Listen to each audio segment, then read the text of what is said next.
Hello and welcome to Giant Mess, a super sloppy sports and entertainment podcast that's hosted by Giant Mess. That's me, the real cinch, Neal Lynch. I'm a single dad who loves to talk Giants football, Mets baseball, movies, and TV. Also like to mix in some funny stories and life lessons along the way. On today's episode, we're going to be breaking down and recapping the New York Football Giants' Week 4 win against the Los Angeles Chargers. It was Jaxson Dart's debut, and what a debut it was. A lot of juicy stats coming out of his performance in that contest. Malik Nabers, we lost him for the rest of the season to what OBJ calls Death Life Stadium, and its artificial turf. Very unforgiving. Torn ACL for Nabers, so he donezo. We'll also take a look at the defense, how they rose up, made some plays, got some turnovers for once, applied some pressure on Justin Herbert, and then we'll preview the Week 5 game against the New Orleans Saints down in the Big Easy. Is this a turning point in the season for the New York Giants? I'm cautiously optimistic. So without further ado, let's get started up in here. Okay, man, coming off that Sunday night football game, home opener against the Chiefs, I had 0% confidence and faith in this team to come out and put on a show against the Chargers. In my preview for this contest, Vegas had the Chargers favored by 6.5 or 7, depending on who you use to bet and place your hard-earned money on. And I said, smash that. The over-under was 44. I said, take the under. I was 1 for 2. In my defense, Russell Wilson was still the starting quarterback for the Giants when I put out that episode. And Brian Daboll said in his conference, either on Monday or Tuesday, we're evaluating everything. And a lot of the local beat reporters, local New York media, were saying that it's unusual for a head coach to say that. Usually by Monday or Tuesday, you know what the deal is in terms of your quarterback. You've had a chance to review the film, and you should have a decision. So it was interesting development there. I put out the preview when Russell Wilson was the starting quarterback. With Jaxson Dart as the quarterback, I think I mentioned it. I said I think we'll still struggle offensively because this is such a highly touted defense. It has been for the past couple seasons. A top 5 unit, borderline top 10 unit for sure. And in my preview, I said that, they're top 10 in rushing yards allowed. Well, it turns out teams are not running a lot against them.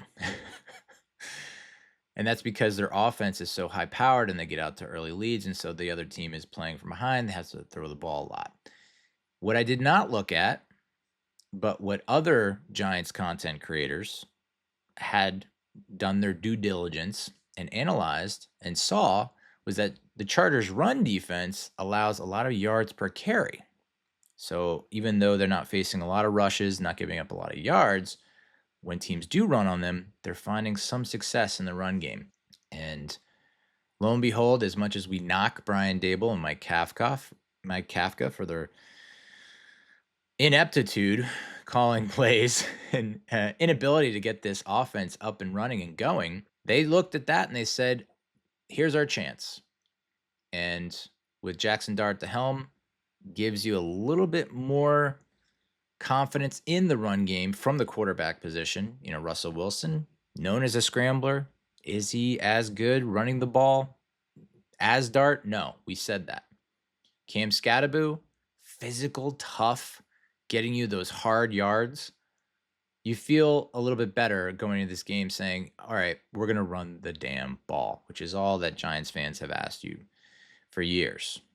It's great. Hey, as a former quarterback, it's great to have 5 wide and pick your spots and just pick apart defenses. I love that. But we've seen when the Giants have had success, other than maybe the Eli Manning years, it's come based off a good run game. This game, in my eyes, was very reminiscent, almost to a T, with our success in the 2022 season. We got back to what made us good offensively in 2022 with using Daniel Jones and Saquon Barkley the way they should be used.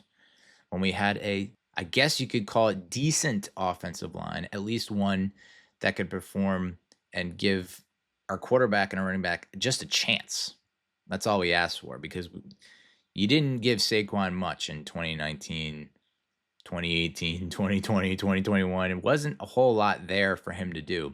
And then you see him go to the Eagles, where they have a superior offensive line. He's breaking records, leads him to the Super Bowl. So similar situation with Daniel Jones on the Colts. I put out that short. It was part of the longer form episode, and I said, how come we had such red zone success in 2022, where we're scoring touchdowns on more than 60% of our trips into the red zone in 2022, and we have been bottom of the barrel, almost dead last in red zone percentage in 2023, 2024, and through 3 weeks of 2025. What was the final nail in the coffin for Russell Wilson as the starting quarterback for the Giants? It was that sequence in the red zone against the Chiefs Sunday Night Football, where you had 4 shots to score a touchdown and you didn't give anyone a chance. You ran a quarterback draw on second and goal from the 14, didn't go anywhere, and then you threw the ball away 3 times, not anywhere close to receivers. One time calling intentional grounding. They probably could have called intentional grounding on the other 2. So standalone sequence, okay, that's harsh.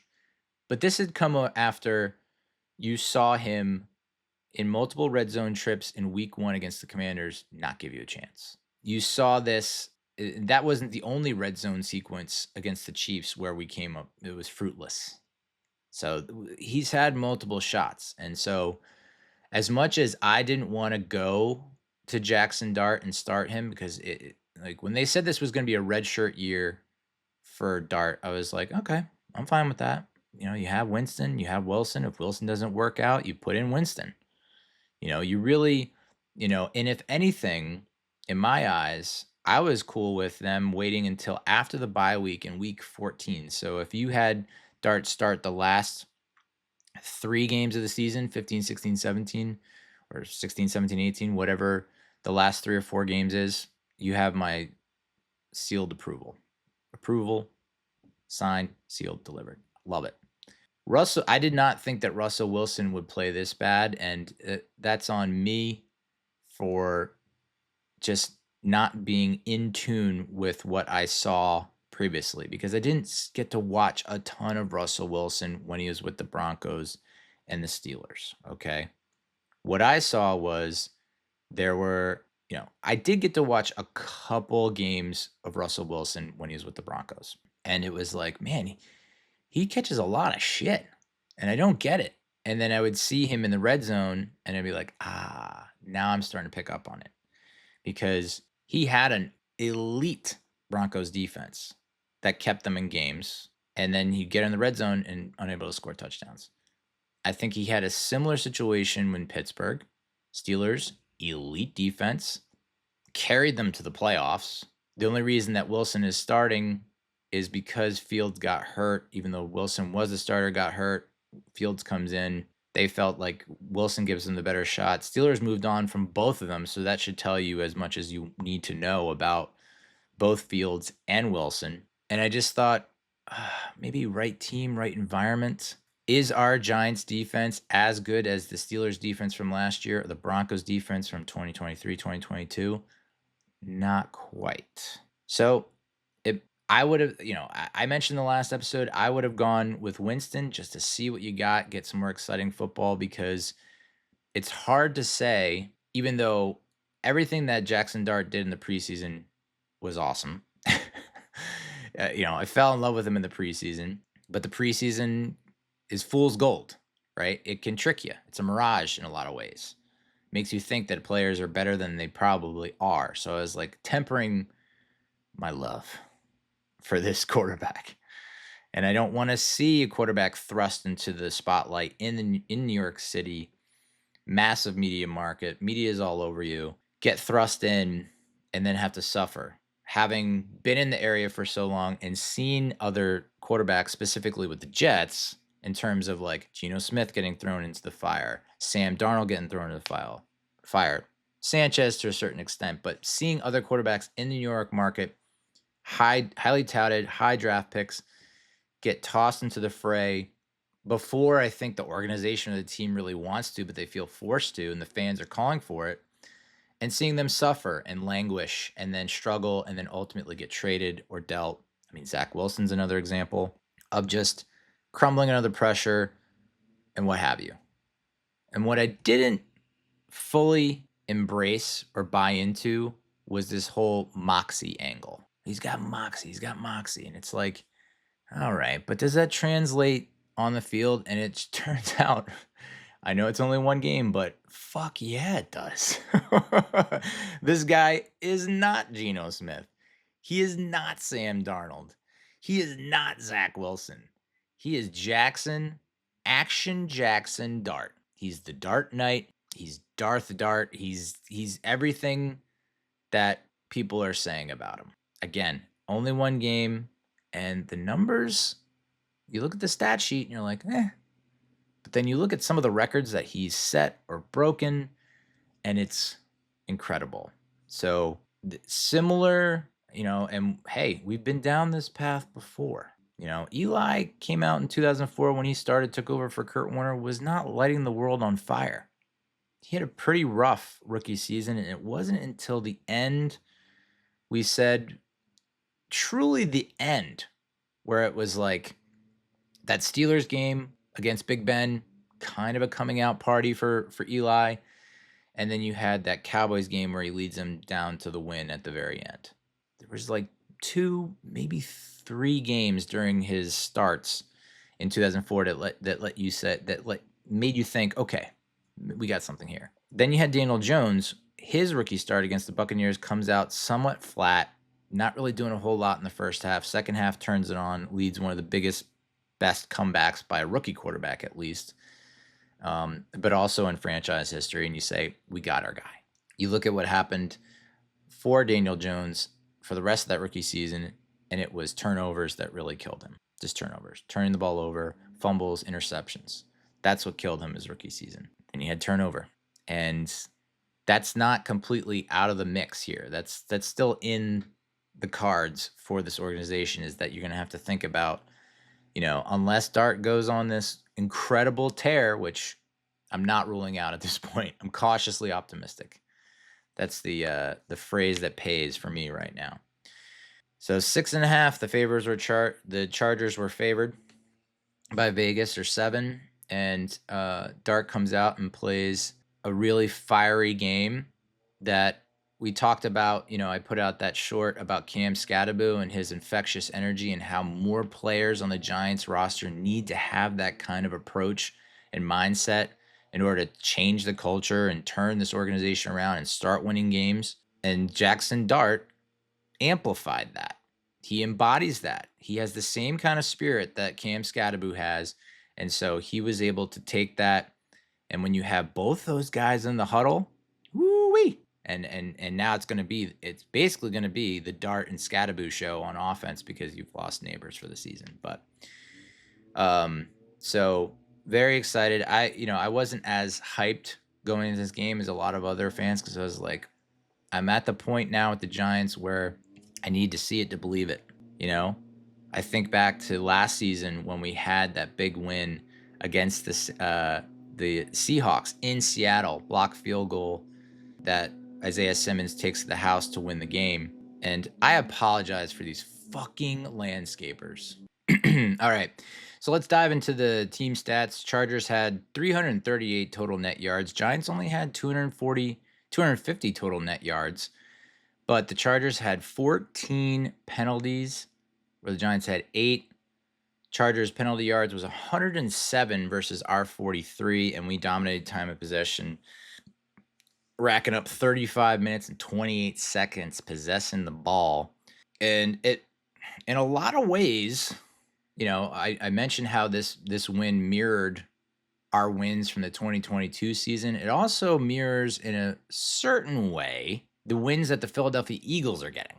And I have seen some comparisons, some media and experts, analysts comparing Jaxson Dart to Jalen Hurts. And I'm like, I'll take it. He's not quite Jalen Hurts, at least physically. But if he can give you similar numbers and similar outcomes, I'll take it. as much as Eagles fans might bash Jalen Hurts, which is still weird, and as much as a lot, and I'm the biggest Eagles hater you can imagine. It's ridiculous to me.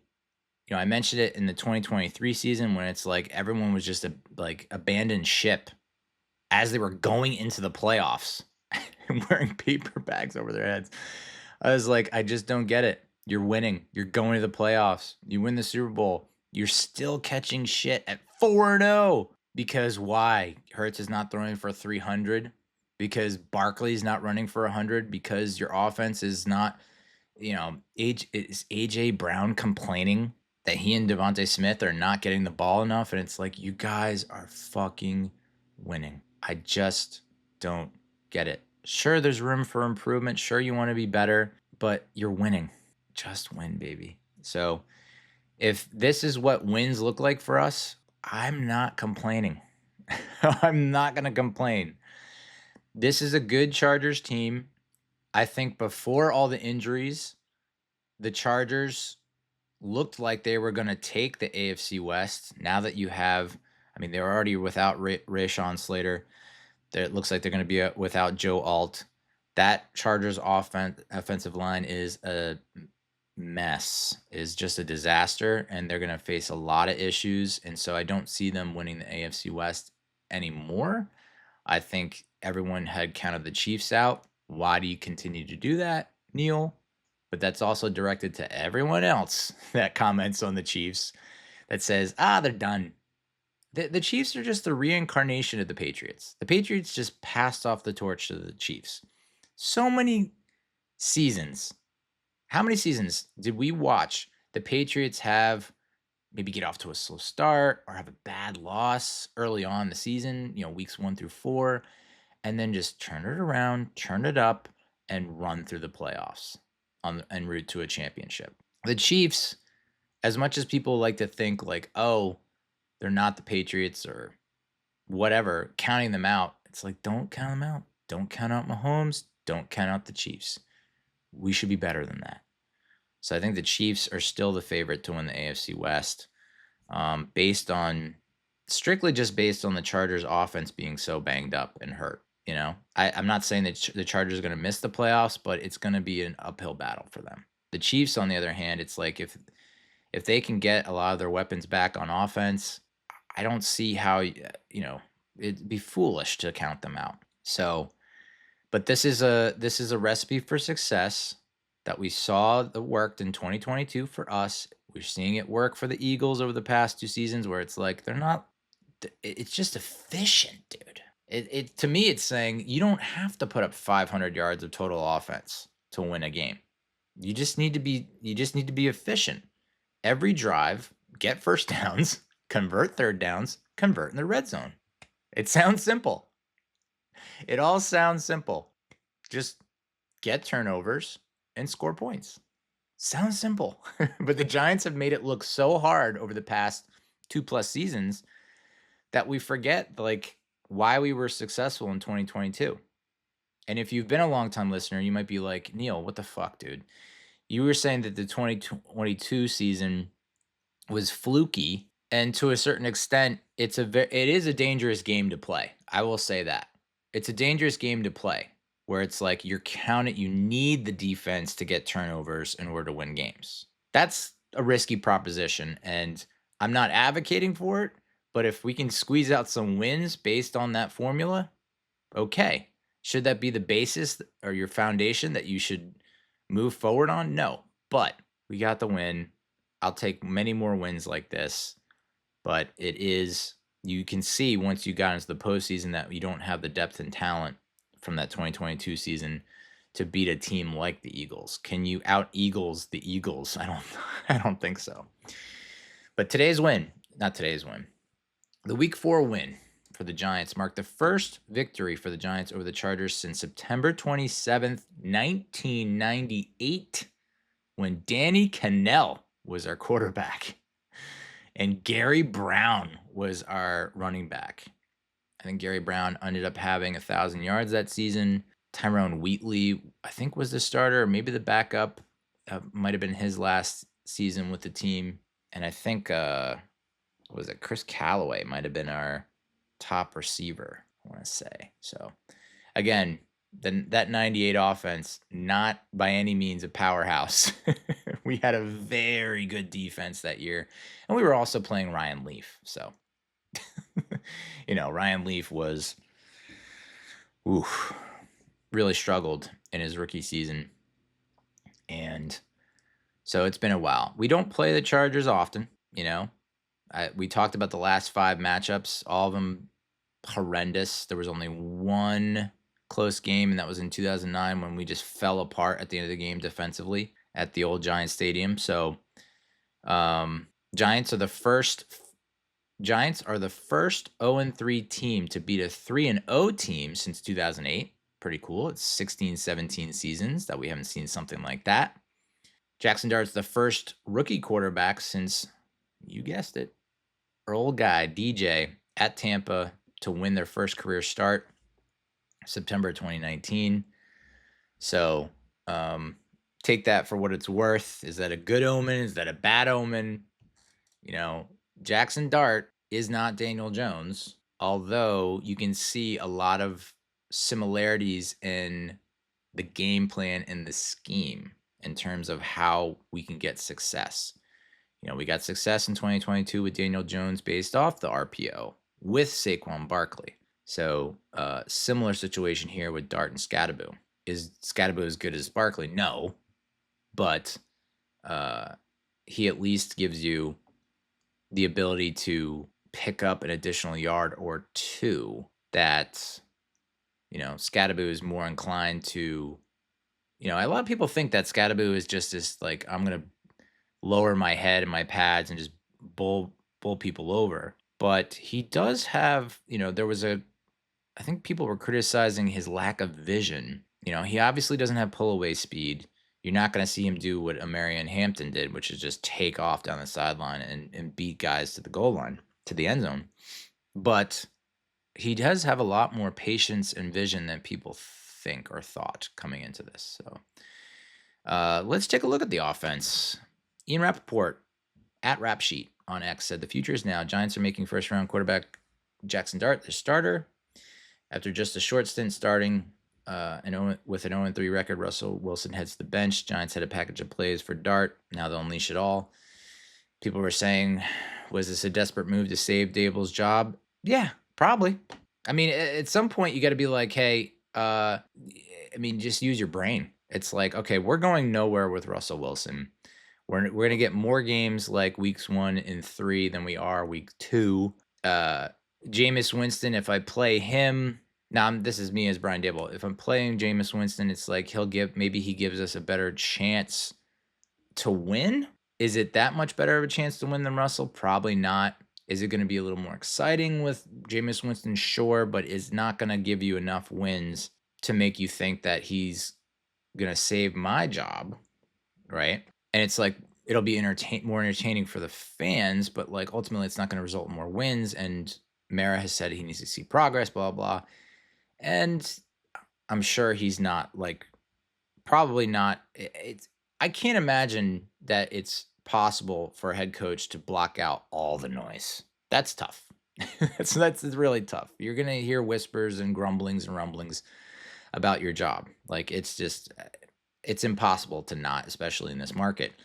So if everyone is tying Jaxson Dart to your job, well, now you have your guy. All these other quarterbacks weren't your guy, which I still disagree with. Jaxson Dart is your guy, handpicked, blah, blah. So, why wait around when you know that Jaxson Dart is tied to your job? I mean, as much as people don't want to accept that, that's the reality of the situation. You pick Jaxson Dart, your whole excuse, maybe not yours personally, but everyone else making excuses for you has said, oh, well, you have to let us see what Jaxson Dart is like under his tutelage, blah, blah. So you insert Jaxson Dart. I would have preferred, knowing that we're probably not going to make the playoffs, toughest schedule in the NFL. I don't want to throw Dart to the Wolves, etc. And then Dart, for as much confidence that he has, if he runs up against a gauntlet of Chargers defense, Eagles defense, Broncos defense, that he would lose that confidence, and then we'd, ruin another quarterback like we'd ruin Daniel Jones. So, so I don't. Yes, it is a ploy to save his job, and I know it's one game, 1 week, but he kind of did. I mean, Jesus, I was listening to Pat Leonard on Talking Ball, spouting off, how based off of Brian Daboll's use of air quotes in a friggin' press conference, that shit won't fly, and if the Giants get blown out against the Chargers with Dart starting and Dart looks awful, he would be fired as early as Monday. Which, hey, listen, he got my click, and I'm sure he got thousands of other clicks because it deviated from what most of New York media and national media were talking about. Obviously, Daboll's not going to. Personally, I thought it was extremely far-fetched that the Giants would fire Daboll that early. And also, after one start with his guy, I just didn't see it. But,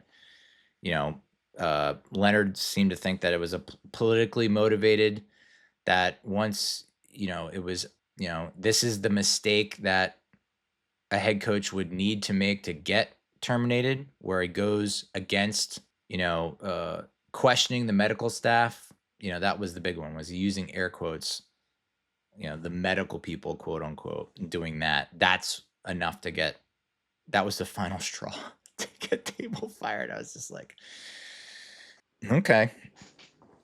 To me, that would be ludicrous. And it's like, for everything that the Giants organization has been killed for, and criticized for, in terms of pulling the plug too early on McAdoo, Shermer, and Judge, like that would be, to give them another season, Shane and Daboll, and then to pull the plug after week 4 when you just got your rookie quarterback that's your guy, their first start. It's I put like single digit percentages on that claim. So I'm sure Pat Leonard saw what everyone was doing and decided to veer right and do a hard turn left and do something different that would get clicks, and mission accomplished. But this move was 100% to save Daboll's job. And if he's, so someone posted this on X. It's called SPS, Star Predictor Score, a data-driven model created by the fantasy football platform Brainy Ballers to predict a prospect's potential success and minimize risk when entering the NFL. The score is a percentile from 0 to 100, and it's calculated from a set of pre-NFL metrics specific to each position used by fantasy players and NFL teams to identify promising players. The number and type of metrics vary by position. For example, there's 24 metrics used for wide receivers, but only 17 for running backs. All the data used is collected from before a player enters the NFL, and serves as a useful scouting tool for NFL analysts and teams. I think this is the first time that I've seen this, but here's the SPS. Now, keep in mind, this is just based off of college pre-NFL. These are the, I don't know which year this was instituted or implemented, but I mean, if it goes back to Drew Brees, Drew Brees was, his senior year was 2001. And so his first year was 2002, which I think is wrong. I think his first season with the Chargers was 2001. But anyway, it dates back to Drew Brees. That's the earliest one, at least on this list that I'm seeing. It also includes Ben Roethlisberger. So Drew Brees, I'll go from bottom to highest, and the results will shock you. Drew Brees had a 91.7 SPS, 92.4 SPS all time. So that's at the bottom of the list. Again, this is like the top 1, 2, 3, 4, 5, 6, 7, 8, 9. So this is the top 10. Drew Brees comes in at 10. Josh Allen comes in at 9 with a 92.9 SPS, 93.6 all time. Kyler Murray at 93.5 and 94.2. Cam Newton, 94.8 and 95.5. Deshaun Watson, 96 SPS, 96.7 all time. Mahomes 96.2 to 96.9. Ben Roethlisberger 97.7 to 98.5. Jalen Hurts 99 to 99.7. Lamar Jackson is the second highest SPS at 99.2 to 100 all time. And again, it's the internet. It's online. It's some random fan posting this. Who knows if it's factual. But this is probably what Brian Daboll's seeing that made him decide to make the move. Jaxson Dart with an SPS of 100. Top, like coming up above Lamar Jackson, top 10, number one with a bullet, SPS score. So star predictor score. So predicting that he's going to be a star. And he certainly has the makings of a star. You know, he's not at all like Daniel Jones personality-wise. He is not at all like Eli Manning personality-wise. He is more akin to a Phil Simms in terms of energy, personality than he is any of those other Giants quarterbacks. So you see that and you're like, oh, it's hard not to get excited. Again, tempered expectations. In the preseason, he completed 32 of 47 passes, 68% completion for 372 yards, 3 touchdowns, no picks. 88.5 PFF passing grade, ranked 4th behind Mahomes, Purdy, and 6-year vet Jarrett Stidham again. Preseason, so it's like encouraging, but you don't want to take that and run with it and say, oh, the guy's a lock. 7 of the top 10 passers in Mike Sando's 2025 QB tiers had started by the middle of their rookie years. So Matthew Stafford with the 2009 Lions, Joe Burrow with the 2020 Bengals, Josh Allen in 2018. You know, the Bills originally had a plan where in his rookie season 2018, they would let him sit and develop, and that lasted less than a week. So am I saying that Jaxson Dart is going to be Josh Allen, Matt Stafford, Joe Burrow? Not quite there yet, but again, encouraging, cautiously optimistic. The storyline that really threw me off when it comes to Dart and the offense was the locker room fired up or no? Were they excited? Was the clubhouse, the locker room, excited about Jaxson Dart starting or no? And it's like to have a blanket statement like that is just short-sighted to begin with, okay? An entire locker room or clubhouse rarely all feels the same way about a player, a coach, a situation. Rarely. At least publicly. Like publicly, you're probably saying, yeah, we're all on board. Privately, you're probably going to have some people be like, no fucking way, dude. The best teams, the good teams, celebrate their differences. Not to sound like every other child's TV show and movie that's being put out these days, but they celebrate their differences. They might disagree on shit, but they understand the end goal, and they all work towards it. And so it's like, do I think that every single player in that locker room was on board with them going to Jaxson Dart? Probably no. But they rally and they say, this is our quarterback, and we're gonna put ourselves behind him, knowing that it's not probably 100% conviction rate across the board. What has driven me nuts about the state of the Giants organization over the past 2+ seasons is when the going gets tough and the Giants are going these long, elongated, prolonged losing slumps, right? Where we look like garbage and we're awful and the season has kind of lost meaning and you can tell the players are not into it. The coaches are just saying blah, blah, blah. The media starts to run wild because they're like, oh no, we need to capture the attention. And, it's their job. I get it. They're paid to generate traffic and views, engagement, and retention across print, digital. That's their job. They have to come up with stories. And so they manufacture these stories. And so what I hate when the Giants lose more, I don't want to say more than anything, but is how the local New York media then has to fucking create stories based off the fact that we're not winning and people have tuned out because we're not winning. We're not going to games. We're not tuning in. And so the local media figures, okay, we got to stir the pot. And this is where I'm so glad the Giants won a game. First and foremost, we won. Hurrah. But like that, the local media, we no longer have to listen to them bitch and moan and complain about what the organization is leaking, what information that they're giving local media versus national media. That shit, when you win, you get to put that fucking shit to bed. And you don't have to listen to that crap anymore. That's the biggest benefit in my eyes of winning games, is you don't have to listen to local media bitch and complain about how the national media is getting scoops and all this other crap that it's just so insular inside the bubble media crap that you have to deal with, that it's just like, I don't care, dude. I care about winning. Was for instance, was the locker room fired up going into this game about Jaxson Dart starting? The national media, Diana Russini, and a lot of those reporters on the national level are saying, yes, the clubhouse is excited. The local media says it's more lukewarm. It's not as exciting. You got, I guess Dan Duggan, Charlotte Carroll, even though they're with The Athletic, versus a Pat Leonard or with the New York Daily News, or Art Stapleton with NorthJersey.com. It's just like, guys, this is how dysfunctional not just the organization is, but this is how dysfunctional New York media is.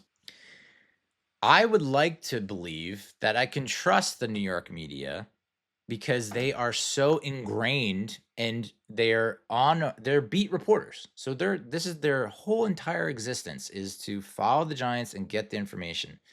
So the idea that you would have sources inside the Giants organization that are leaking things purposely to the national media and not the local media, if that's true, is just like, and I understand where the local media is coming from on this, where they, that's just, they're trying to highlight how dysfunctional the New York's organization is, Giants organization is, in the front office and all that, and how they're more concerned with optics and PR, which I'm not saying they're not. I strongly do still believe that that's the case. When you are losing like this organization has, they now feel compelled to do this Mickey Mouse bullshit because they're not winning games. And so they have to redirect the narrative. And oh my God, if I had to hear about the fucking narratives anymore, the narratives, it's all off the field bullshit that we're all talking about now.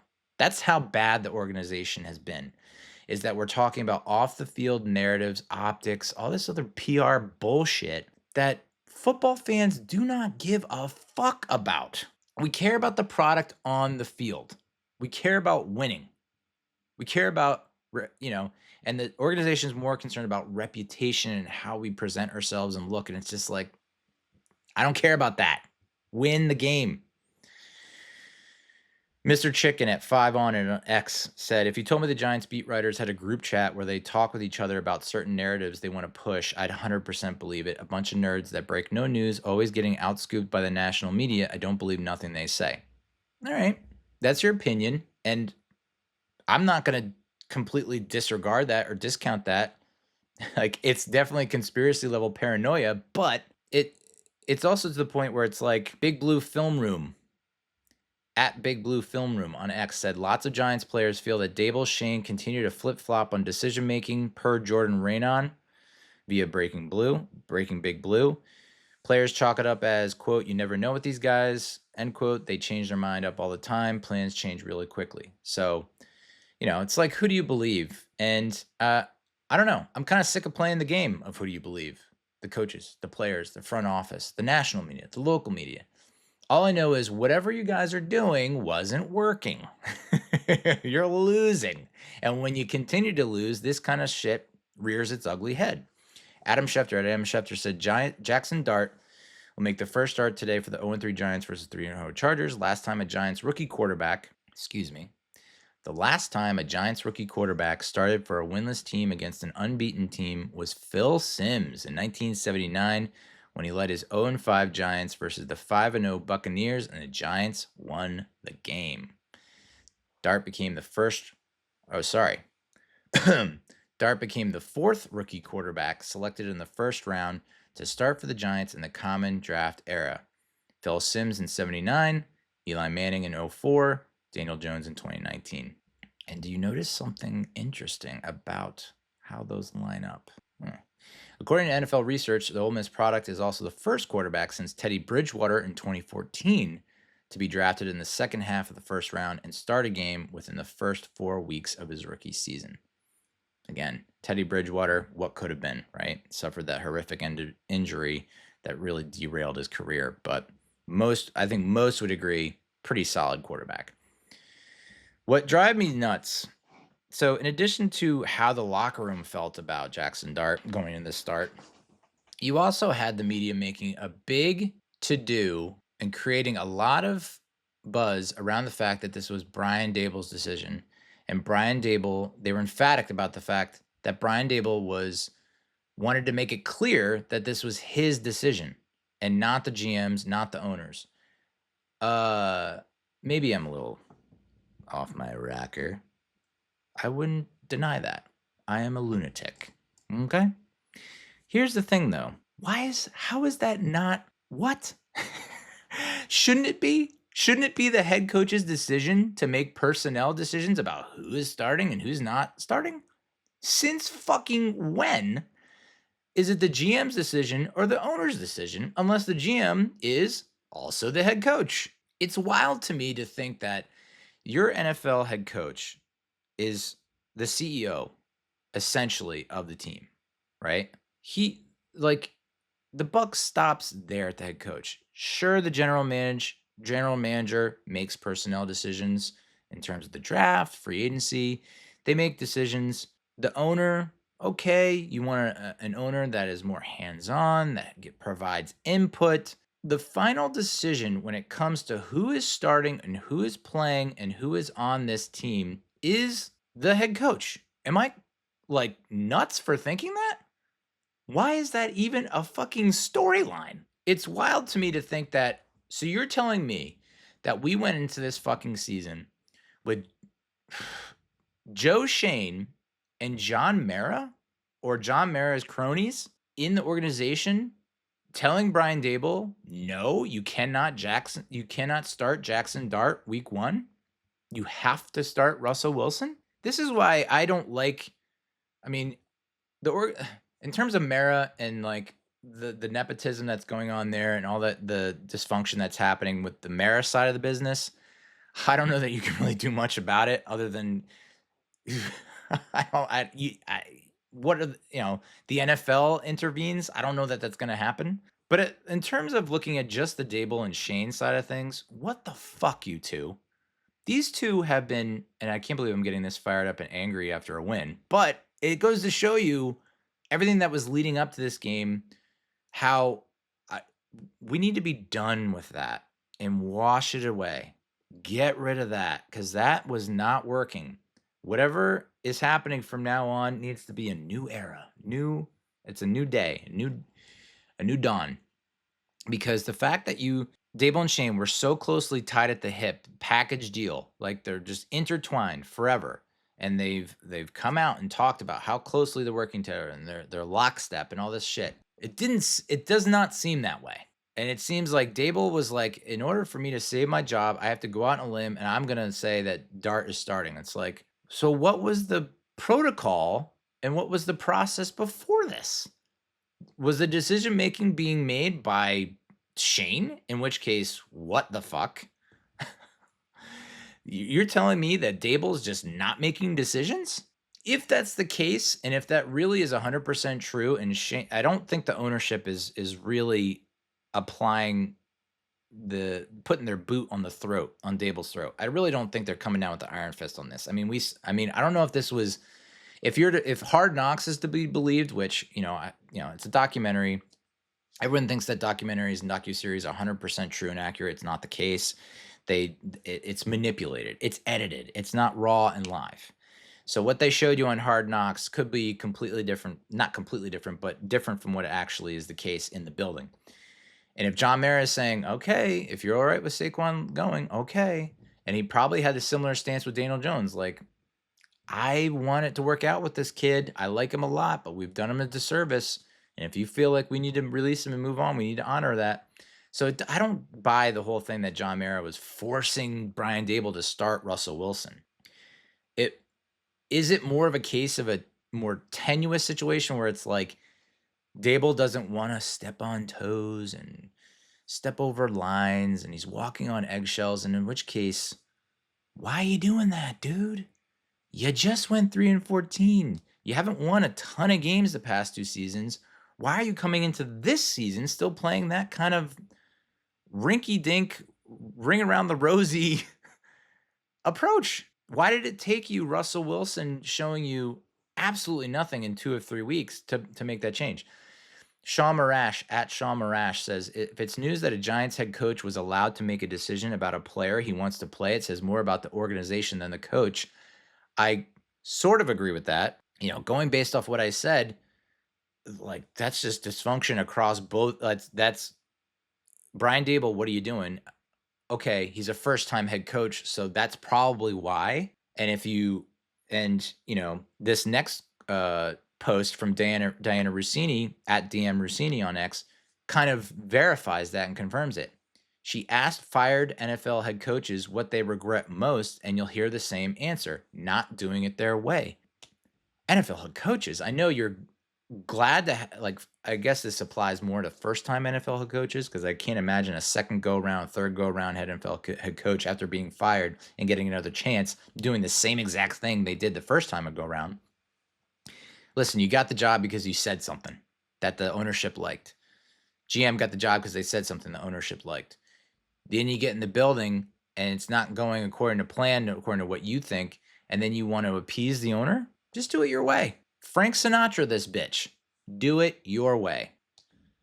So listen, I'm at the top of the heap in terms of giving Brian Daboll a lot of shit, because it just seems like he came in with brash and with an attitude and outspoken and fiery, and it ruffled some feathers. It got on Wink's bad side, and so Wink was, Shane's on the headsets listening in, and it's just like, okay, peel it back a little bit. And I think what ended up happening with Daboll is he peeled back and went the complete opposite side of the spectrum. He went too far.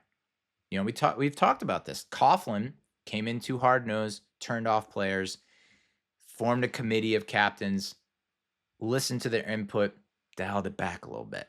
He didn't dial it back so much that he lost control of the clubhouse, the locker room, lack of discipline, but he integrated. He worked with them, collaborated, all those great buzzwords you hear in the corporate world. Doesn't feel like Daboll did that. It feels like Daboll just neutered himself, or he felt neutered by the GM and the ownership.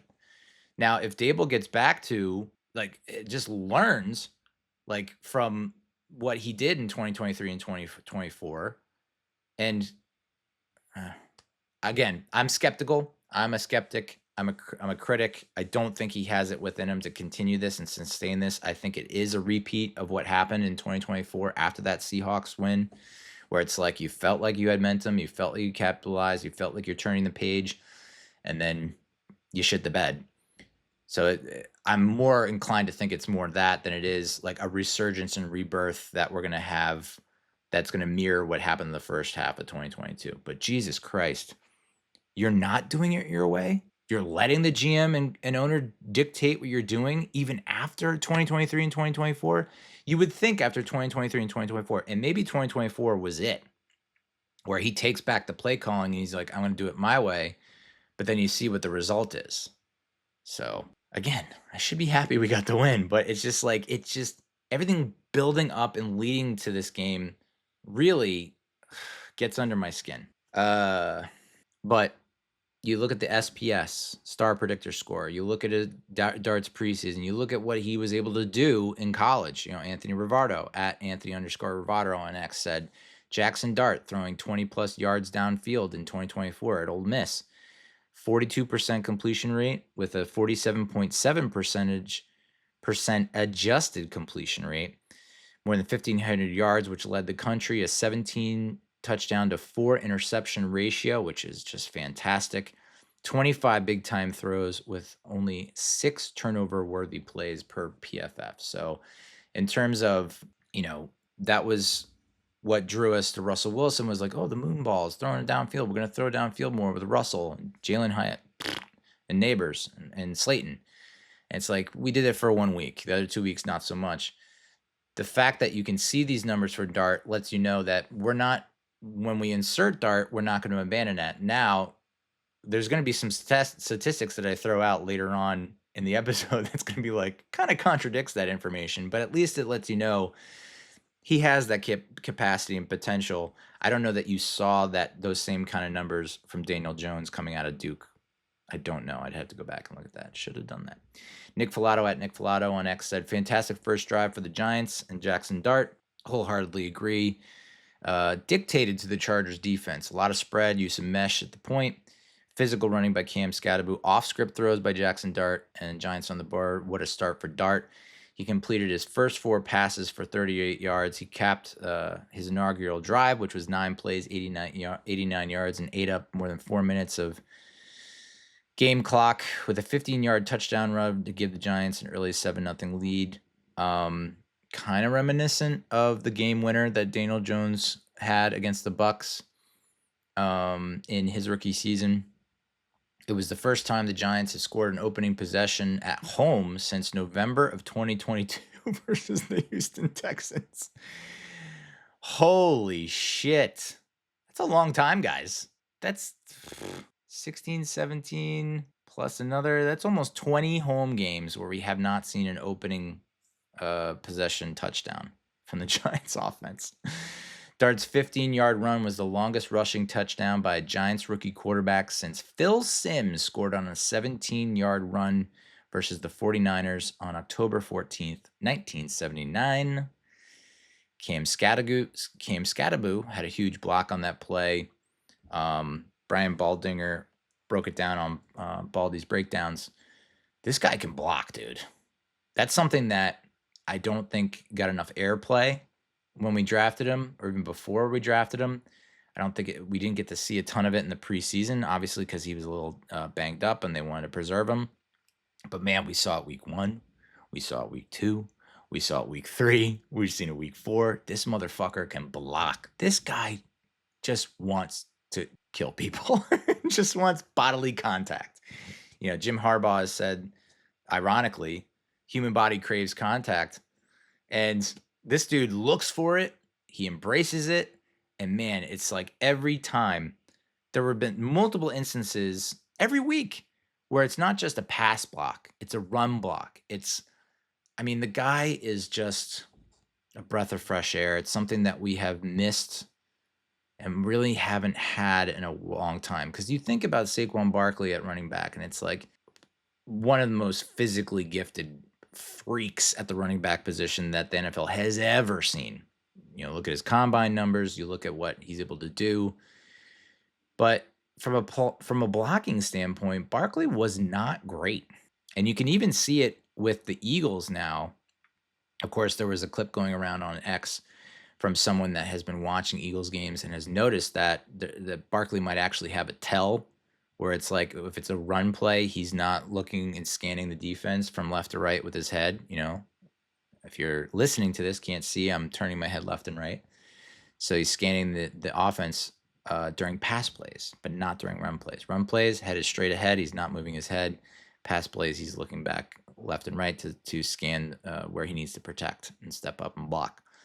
So that's the big knock. The big knocks on Saquon were pass blocking and pass catching. And so far, Skattebo has aced the exam through 4 weeks in terms of pass blocking and pass catching. Yeah, what a block on that play, dude. And there are people saying on that play as well, well, the Giants ran that same thing. You're talking about you're skewering Russell Wilson and the Giants for running a QB draw on 2nd and goal from the 14 against the Chiefs. And it's like, I'm sorry, that's not the same play. That's not the same case. That's not the same situation. This is not a goal-to-go situation, right? And it was also, I don't think it was the same exact play call. It just wasn't. Again, Nick Filato, Jaxson Dart, calm, poised, communicates with Darius Slayton on a 3rd and 6 to connect for an 18-yard comeback. Yeah, when the Chargers pinned the Giants back in our own end zone, when we're at the 1, we did not have great starts to drives in terms of starting point. It's not like we were getting the ball at the 30, 35, 40-yard line the first two drives. That second drive, we were pinned in deep. Again, does Russell Wilson make that play? I don't think he does. Where it's third, it's not short. Dart buys time, which for a rookie, for his ability to move within the pocket and not panic and not try and scramble right away, but just to move, buy some time, keep his head up, look downfield, and find a guy. The fact that he's directing receivers, Mahomes-esque, not going to say it is Patrick Mahomes, but Mahomes when he gets out, same with Josh Allen, same with Lamar Jackson, same with Baker Mayfield, the new Baker Mayfield, they get out of the pocket, buy some time, and they're directing guys. He tells Darius Slayton, hey man, you come back. And with an 18-yard comeback for a first down, it's like the first drive, and they mentioned this on the broadcast in the booth. They were saying, listen, your first drive, it's scripted. You play according to the script. If you score, great, but it's scripted. Let's see what happens when you go off script and you have to do, adjust the game plan and make some plays that are not going according to schedule. And that to me was, the first drive is great, and it's infused with energy and it feels like, okay, that's amazing that he was able to do that. But now we got to see it for 4 quarters. We got to see it for every other drive. And the fact that he's able to do that on the second drive, that's when I was like, this guy's locked in and we got a good guy. Again, fell in love with him in the preseason. First drive, I was like, this is great, but it is scripted. And, we're riding on the wings of high energy. But let's see what, now that, the Chargers are like, okay, we've seen enough. We know how to adjust. Like, how is Dart going to then respond? And when I saw that, I was like, we got a dude. We got our guy. At Art Stapleton, @_ Stapleton said Jaxson Dart and Theo Johnson changed the route concept for the tight end on a play Brian Daboll has had in the playbook for 10 years. Dart saw something in film study, talked to Daboll this morning, and then he went to Theo, told him to sit in the zone instead of carrying up the field. 2 ways to interpret that. One, fuck yeah, Jaxson Dart. And this'll go, there's another case that I'm going to talk about on the defensive side of the ball where this is happening that I failed to mention in the previous episode, but I've thought a lot about that I should have mentioned in last episode and that I can talk about now. We've been putting a lot of blame on these coaches for not coaching well, for getting out coached. So when I hear something like that, and when you hear the second part of this with Brian Burns and Shane Bowen, to me, that is both encouraging and makes me feel good, but also makes me feel like, what the fuck? The fact that we're putting the onus on the coaches, and it's like the coaches are not out coaching, and it's like, that to me is an indictment of Daboll, just as much as with Burns doing what he did and Shane Bowen is an indictment of Shane Bowen, and in that the coaches are not doing coaching well enough, and they're not adjusting, they're not being strategic, they're not being able to see the forest for the trees. They just don't have that high level kind of ability to grasp what's going on and make the changes that fit for their personnel, right? So it's like, I love that Dart is able to see that. Love that he feels comfortable enough as a rookie with 0 starts to go and tell that to Daboll and to tell that to Theo is just, that gives me, in concert with him on the field, being able to direct receivers back on that slate and catch. Those 2 things, to me, again, doesn't necessarily really show up on the stat sheet, doesn't really pop in terms of like, it's off the field or it's intangibles or it's just one play. But those 2 make me think, we got a dude. It also makes me think, Brian Daboll, what the fuck? It took a rookie quarterback to come in, take a look at your film study and playbook that you've had for 10 years that, is the holy Bible in terms of everyone who's been hyping up Brian Daboll and saying he's an offensive guru and whatever, genius. It takes a rookie quarterback to come in and tell you, maybe we should just sit in the zone and not continue to run into the zone.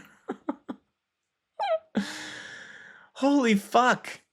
But the other point I wanted to make with that is like I wanted to then shine a spotlight on the players. So the fact that a rookie player is doing this is like great. That a rookie feel that gives me a lot of confidence in the rookie. But I look at a lot of the veteran players, and Brian Burns ended up doing this. But I look, we'd say the coaches, they just don't know what they're doing. They can't outcoach. They're outcoaching themselves, right? That was a major point that we made coming into this game. But I also wanted to point out that you have players on this team that should feel empowered to go to coaches and be like, nah, dude, this is not working. We cannot do this. Your Bobby Okerekes, your Dexter Lawrences, the more veteran guys, like offense is kind of like Darius Slayton should feel like Darius Slayton has a fucking C on his chest. Are you handing out C's willy-nilly? Are you making like to be a captain means you have the power. You should have the power to speak up and be a part of the game plan. And I mean, we just talked about Coughlin and how Coughlin ended up turning things around and succeeding after a rough rookie debut in 2004. He put together a committee that was captains that got together, talked with each other, and talked with him and had discussions and had the lines of communication open. Has that been happening with Brian Daboll's regime? The C means something. That means you're a leader. You, the players view you as a leader. Your coaches believe in you. That means something. That means you need to lead. What the fuck have captains been doing? Jaxson Dart, you're a captain. Based off this game, based off what I'm hearing, based off everything that you've done, you're the fucking captain. Russell Wilson, you are not the captain. I'm sorry. Take the C off your chest and put it on Jaxson Dart's chest. Darius Slayton, listen, I love Darius Slayton more than I probably should, more than a lot of other Giants fans. If Darius Slayton has a C on his chest, he needs to talk, not just say like the things that we want to hear in press conferences, but needs to. Are you talking with Daboll and Kafka? Are you saying, listen, this shit is not working? We'll never know. But, if the defense is not buying into Shane Bowen's system, if Bobby Okereke is half-assing it or is not playing up to the level he did when he was with Wink, same goes for, I don't know if Deonte Banks is in that same position. He's not. But Bobby Okereke, you're a captain. Dexter Lawrence, you are a fucking captain. Why aren't you, listen, I can hear the excuses. Well, we're not paid to do that. We're paid to play. We're paid to perform within the construct that the coordinator comes up with us, to play within the game plan and adhere to the game plan put forth by the defensive coordinator, blah, blah, blah. I get it. But if that shit's not working, that's you. You should feel the privilege and the right to speak up and say, hey, coach, not working. Here's what we think. Bobby Okereke and Dexter Lawrence, do you talk to each other? If you're talking to each other, what are you saying to each other and what are you bringing to Shane Bowen? So as much as I want to, you shouldn't point fingers and you shouldn't assign blame. I get it. We've put a lot onto the coaches and said the coaches have not figured it out. They're not good coaches. But you also had to put part of the responsibility on the fucking players. The players that have been here, that have been through numerous regimes, looking at you, Dexter Lawrence. Again, I fucking love Dexter Lawrence.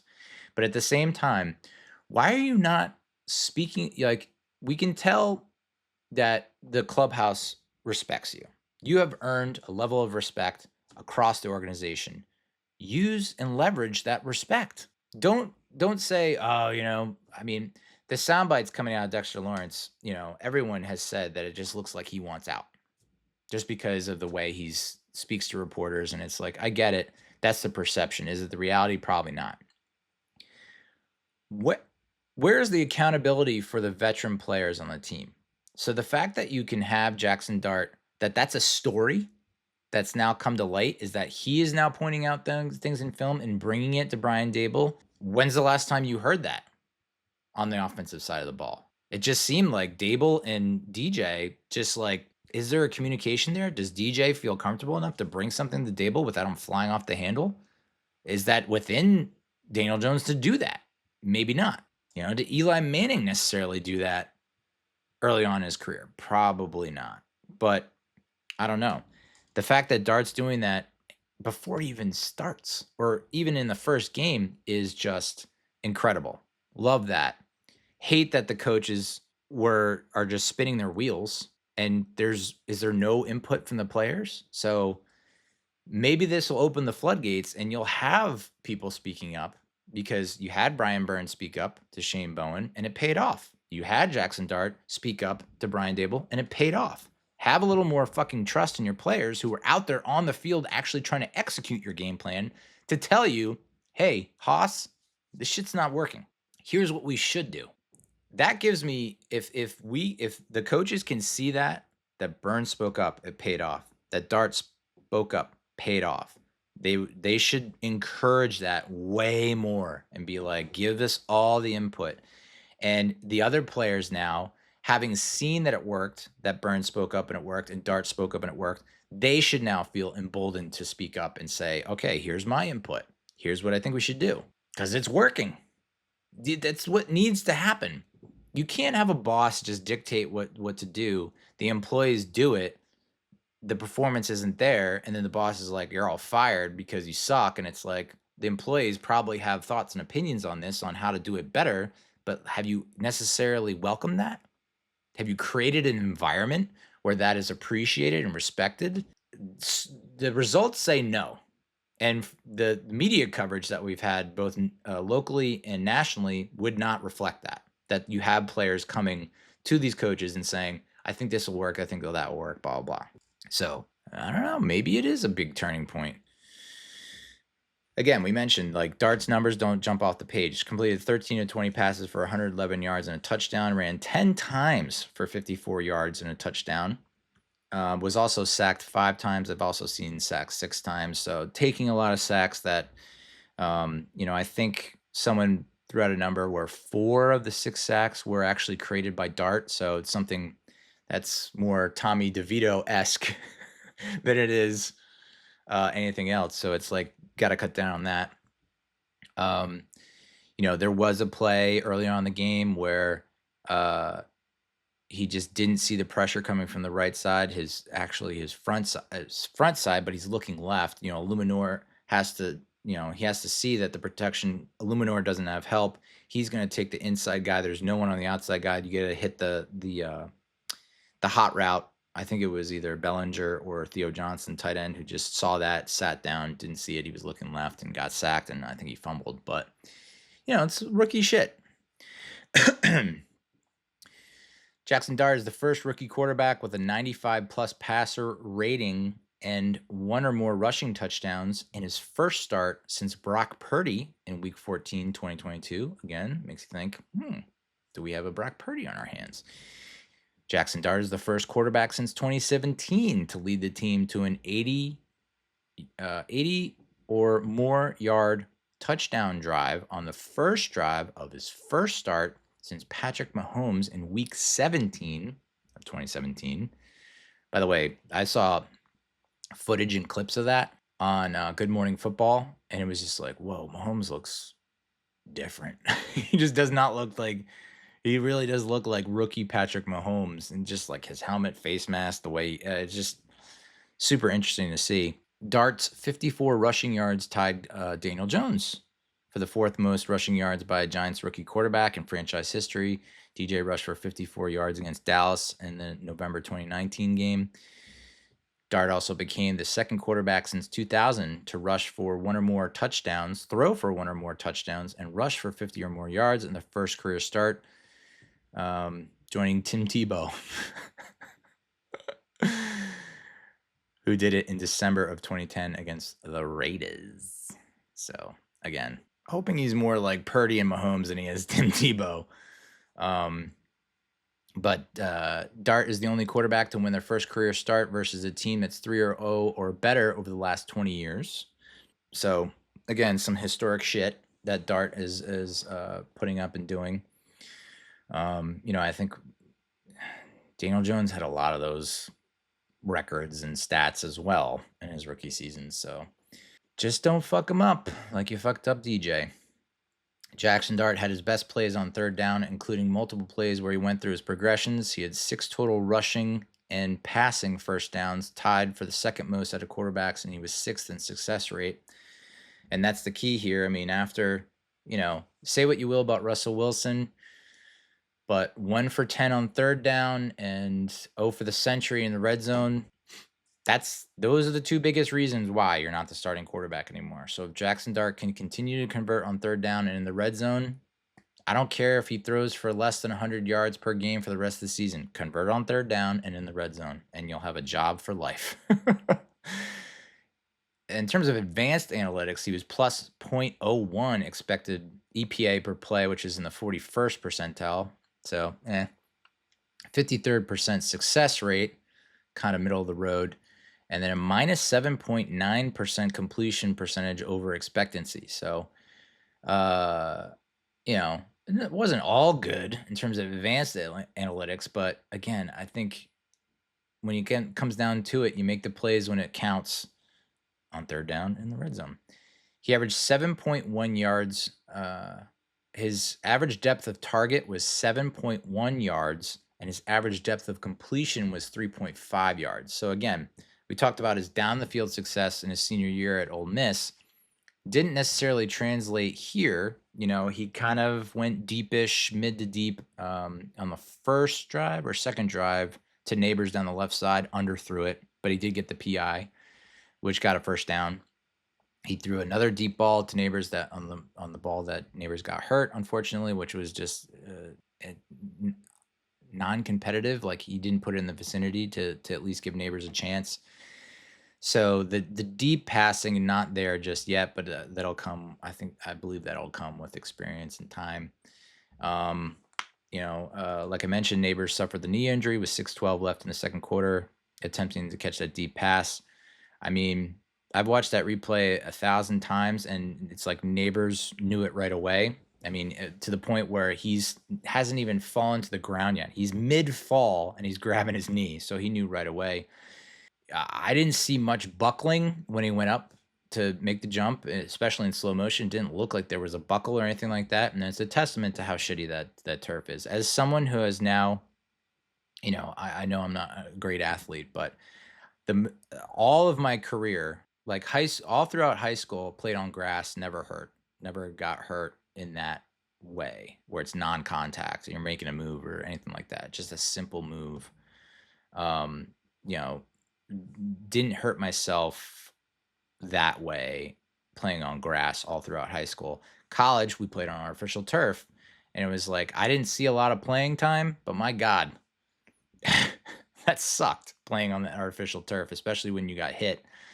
Got plenty of times in practice where I got just shoved and come up with like fucking rug burns all over my arms and legs and face. But even after college, playing in a rec league on artificial turf, it was like I tore my ACL meniscus in 2009 and then tore my meniscus again on 2013, both on artificial turf, both on the same field. It fucking sucks. I hate artificial turf. He only had 2 catches for 20 yards on 3 targets, but again, it was the second quarter. Anthony Rivardo noted Malik Nabers' injury completely sucked the energy out of this game, and it's true. Especially after Dart, is kind of grabbing at his hamstring, and is just like, oh my God, this season, it's just like almost an exact replica or recreation of what happened against the Chargers in 2017, where it's like we're losing everyone to injuries and it's all in the same game. And the season went down the shitter after that. I mean, it was already pretty rough start. I think we were like 0-5 or something like that heading into that game, or 0-4, but yeah, it went completely downhill after that. And luckily it does not look like we're repeating history after this week's win. Notable ACL and Achilles tears suffered on MetLife Stadium's turf since 2020. This comes from Yahoo Fantasy Sports. Nick Bosa in 2020, Solomon Thomas in 2020, Jabril Peppers in 2021, Wan'Dale Robinson in 2022, Sterling Shepard in 2022, Kyle Fuller 2022, Aaron Rodgers 2023, Malik Nabers 2025. They also missed, I think there was a Dolphins, if I remember the Hard Knocks where the Dolphins in season, that's where I caught it, but they're not Bradley Chubb, their other edge rusher, just coming off the ball. ruptured his Achilles and was done for the year. So that's not even the full extended list. I mean, there's been plenty of guys that have like ended their seasons and careers on that friggin' turf, which they replaced it. I saw this post, but they replaced it before the 2023 season with something that's supposed to be more forgiving and softer on the players. And it's like, well, it's still not as good as grass. Giants have drafted 6 wide receivers and tight ends in the first 2 rounds since 2014. You got OBJ, Shep, Ingram, Kadarius Toney, Wandale, and Nabers. 5 of the 6 have suffered season-ending injuries at MetLife Stadium. So you care about player safety. A lot of fans calling the Maras cheap and the Tish is cheap for not replacing it. They did replace it before 2023 season, but grass is more expensive than turf. I don't know. Just it seems like, for me, it just seems like a no-brainer. Just like grass. Just do grass. Eric Friedman, MD, at Sports Injury MD on X said sports medicine data is clear. Risk of ACL tears is higher on turf. Deepak Chona, MD, not Deepak Chopra, at Sport MD Analysis on X said Malik Nabers, likely ACL, which has been confirmed. Non-contact equals often cleaner ACL tears. Think of like Stephon Diggs and I think was it Christian Watson? As opposed to Brandon Ayuk. So the average recovery timeline for recovery fully healthy is 10 months, which puts him at a week 1 return with a 6-week ramp up. So he should be ready for the 2026 season. Will he be, will he come out the gate as he was before 100%? No. You look at what happened to OBJ after he got hurt in that Chargers game in 2017, wasn't the same receiver. You look at Diggs. Diggs has not been the same receiver. It's just a lot of receivers. Someone else had posted, I don't have it here, but I saw it, bookmarked it, didn't copy and paste it. But, looking at the history of receivers that have torn their ACL, like pre versus post in terms of performance, not good. The only thing that I can think that's working in Nabers' favor is that he is still a young dude, 22, 23 years old. And so he should be able to bounce back and play better than most other receivers that have had that happen to them. But you would probably expect, not just from a physical standpoint, but a psychological standpoint. You think about when DJ tore his ACL. You think about when Saquon tore his ACL. They come back. They're not the same that next season. The performance is not quite there. So just keep that in mind when 2026 rolls around and Malik Nabers is not going off for, crazy touchdowns and big plays. A lot of fans are calling for Joe Schoen to sign OBJ, which is, it's just fantasy. It's right there in the word, fantasy. It's fantasy. It's fan fiction. We don't have the cap space. We have the least amount of cap space in the NFL at like under $3 million. Joe Schoen, masterclass. 2025 OBJ, who, even though you have people like Josina Anderson being like, he's been training. It's like, okay, but that's not like 2025 OBJ isn't even remotely close to even 2018 OBJ. Like all right, let's pull it up. After the ACL injury in 2017, when, that was game 4, right, of that season. Didn't play for the rest of 2017. He came back in 2018 and played only 12 games. Had 1,000 yards receiving. But, success percentage was down. Receptions per game was about the same. Yardage per game was somewhat the same. Catch percentage was a little bit up. But you look at, after we dealt him in the offseason, his first season in 2019 with the Browns, he puts up 1,000-yard season and, has not put up 1,000-yard season since then. So we're talking about 6 years ago, dude. Went from Cleveland to LA. A lot of people like to think, okay, he's a big part of why LA won the Super Bowl in 2021. I'm not disputing that. But then he hurt himself again in the Super Bowl. I think it was the knee again. Didn't play in 2022. He comes to the Ravens in 2023. Less than 600 yards receiving, 64 targets, 35 catches. 2024, he tried playing for Miami. He played in 9 games, targeted 18 times for 9 catches, 55 yards. So, is OBJ willing to sign a league veteran minimum to end his career with the Giants? If that's the case, that should work in terms of cap space, but what is he going to give you, dude? Other than an emotional boost? So, would be a hell of a story. Would be cool if he came back and was able to be a solid, he's not a wide receiver 1 at this point. Is he a solid wide receiver 2? Most likely a wide receiver 3. I don't know. So, would be a fun story, but I just don't see that making like this great, tremendous impact. Dan Duggan suggested that we sign Isaiah Hodgins off the Steelers practice squad, which I don't hate. I think familiar with the offense, had success in that 2022 offense when he was signed and started and made a big impact in the playoffs and down the stretch. If we are going back to that 2022 offense that had relative success, it wasn't like this powerhouse, but it was like the best we've seen from the Brian Daboll era was in that first half, second half, at least playoff push, might as well bring him back. But, this is an opportunity for Jalen Hyatt to step up. I know he saw more snaps, didn't get a target. Bo Collins is another guy that showed some flashes in the preseason. Is that someone that, could establish a rapport with Dart? I don't know. Dart ends up going into concussion protocol after that freaking long run. I mean, this guy, the two of these guys, Skattebo and Dart, you love the tenacity, you love the physicality, the intensity, but at the same time, it's like, I don't know how long a career you can have running and playing the way they are.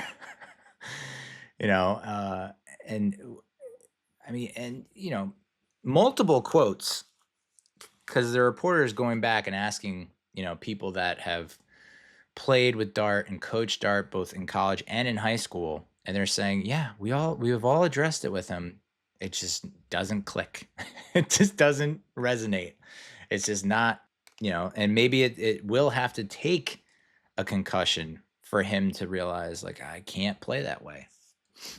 Josh Allen, to this day, has his coaching staff constantly trying to reiterate and emphasize how he cannot play like that, and he still does it. So, even Daniel Jones, like, I watch him scramble, and he's still taking on hits like crazy. So, it's just, you live with it. It just comes with the territory. It's just something that you have to deal with. It's like forever. It's just so funny hearing that. Well, it's just, something to work on. It's like, oh, okay, thanks for chiming in there, guy.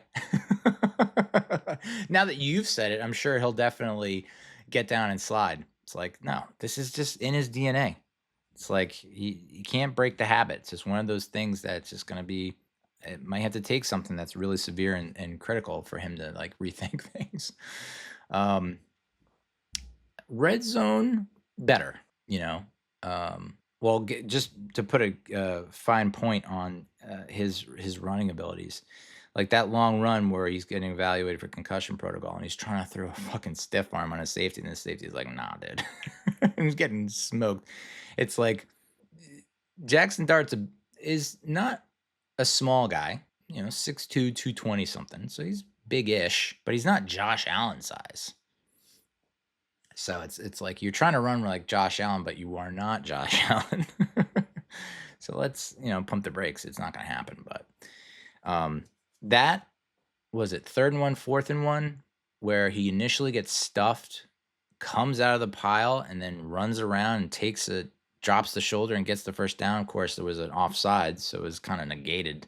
They ended up taking the 5 yards, which is smart. But again, it's one hell of a, that's definitely a way to indoctrinate yourself and, win over the fans. So again, we're all aboard the Dart wagon.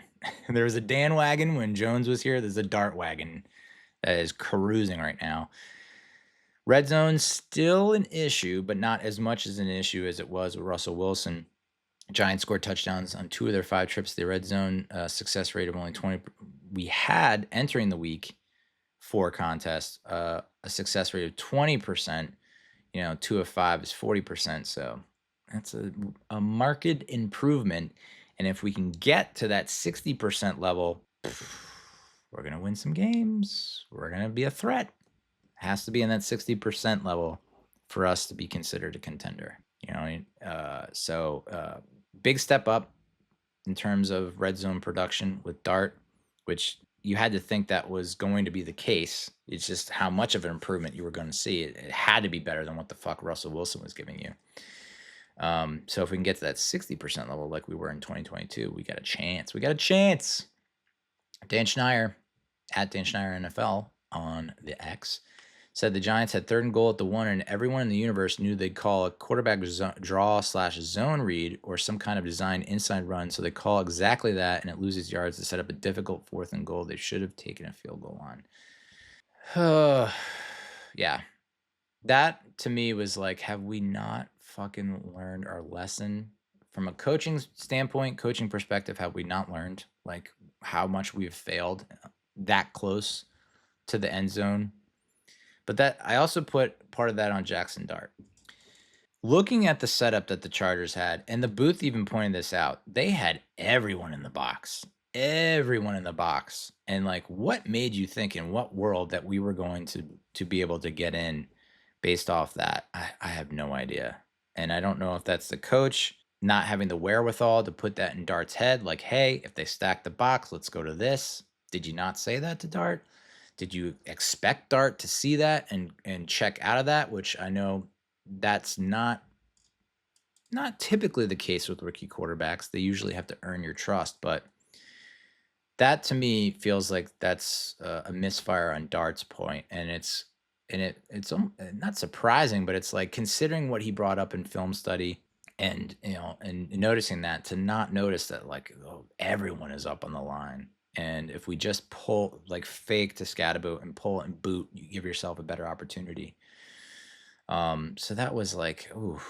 And I thought that was going to cost us the game. I really did. Because I was like, you're going for it on 4th. We don't make it here. We're only up by 3. Herbert, you just gave another life to Herbert. I agree with going for it on 4th there, because I think you do want to put the game out of reach. So I don't hate that we didn't kick the field goal, because it's like you're so goddamn close. And we almost got it.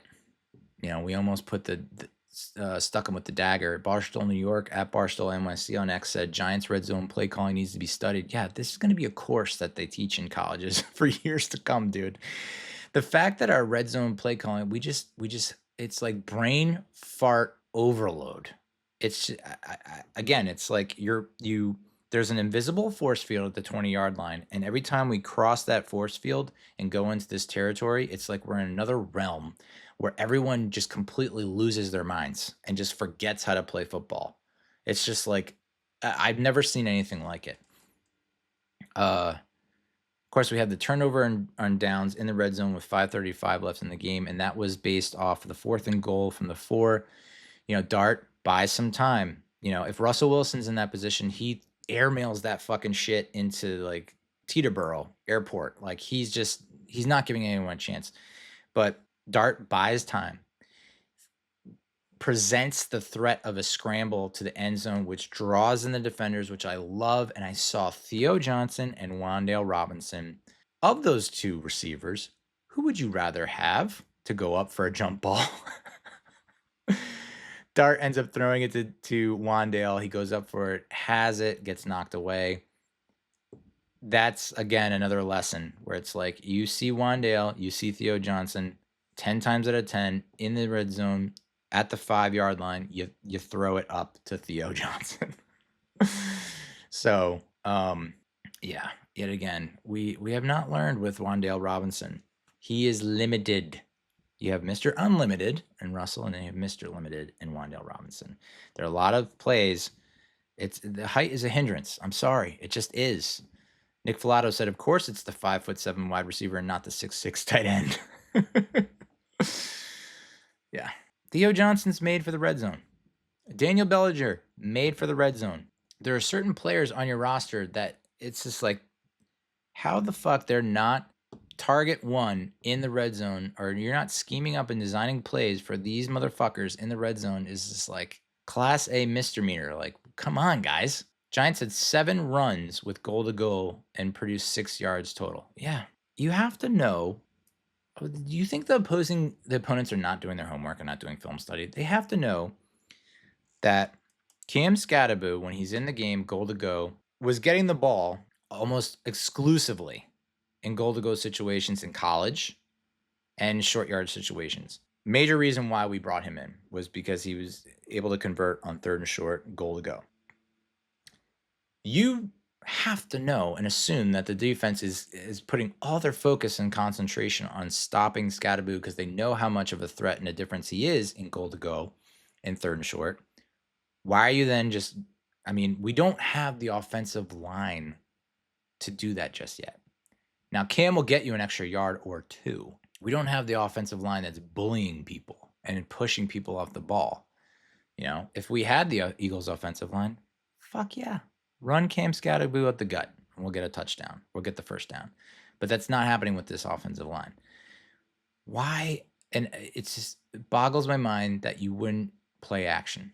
Knowing that the focus is on Skattebo, why you wouldn't call play action there. A play action roll boot situation where you can give Dart the option to run it in or to throw it. And who should you throw it to? Your biggest, tallest target, not Wan'Dale Robinson. Team went, we raised our touchdown rate in the red zone from 20% to 27% based on this week alone. So it's a huge jump up and just need to improve a little bit. Doesn't have to be drastic. We get in the red zone 5 times. Let's score a touchdown 3 times. Big contributor for the offensive success has to be left tackle Andrew Thomas. Started for the 2nd consecutive week, played the entirety of the game this time, which is great. Was not on this weird snap count that we had, like it's preseason. So weird.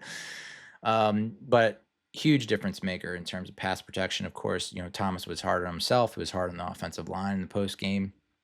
He says they need to be better, but they were, better than what we've seen in the past. I guess the interior offensive line is still just a mishmash of mediocrity and just awful play.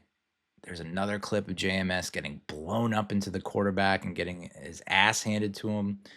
GBR has played worse than he did last year. John Runyon is not the guy that you wanted him to be. The only other, Luminor continues to be the only other guy that's giving you consistent, reliable performance week in and week out. So I think you need to make an effort, and Dan Schneider pointed this out. No matter who is acting GM for the Giants this offseason, they better not let Jermaine or Luminor walk in free agency. I don't care how much leverage he has, just pay up.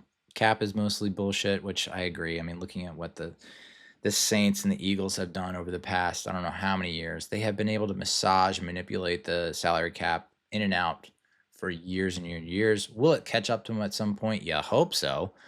But if they can do it, we can do it. Figure it out. Illuminor needs to be on this team and playing, especially at right tackle. And maybe you go out and get a right tackle and you can put him to guard where maybe he'll perform a little better. I don't know. Finding offensive tackles is near impossible for this franchise, but letting Illuminor go would be inexplicable. And you have to figure that if Shane is retained, yikes. He's going to try. Is he going to learn from playing hardball? Played hardball with Saquon, gone. Didn't even decide to play with Xavier McKinney and let him walk. So a lot of situations where it's, and this has really killed the Giants in the past. And I can understand the dilemma because it's like you don't want to pay for need, right? But you also don't want to let your best players go. And that has been the case for the Giants over the past decade, where it's like a guy comes up on his contract, he's been the best player on the team, you let him walk because you're a losing franchise, You think you can do better, and it's just like, you were better off paying, because look at what the alternative is. The alternative is you went out and tried to draft someone, you went out and tried to sign someone in free agency to replace that really good player, and they have not played anywhere near the level that the best player was playing at. And your team suffers, your organization suffers. So yeah, if it's up to me, re-sign Jermaine Oluminor. Skattebo led the Giants on the ground with 25 carries for 79 yards. His previous high was 11. Is that sustainable? Is that something that we can expect every week? Maybe not to that level. That could be his season high, but I do think, you want to err on the side of going towards 20 carries a game. If you can get it closer to 20 and not 10, I think you're going to see more wins than losses. Nick Filato also praised Skattebo's vision, patience, and physicality, which I wholeheartedly agree. And then Fitty Smalls, at Fitty Smalls on X, said, every team needs a true crayon-eating psychopath on the roster when referencing Cam Skattebo, and I wholeheartedly agree. It's nice to have some guys that are just wild, and are able to channel that energy, obviously. You don't want people taking off their jersey and uniform and going topless into the tunnel, a la Antonio Brown.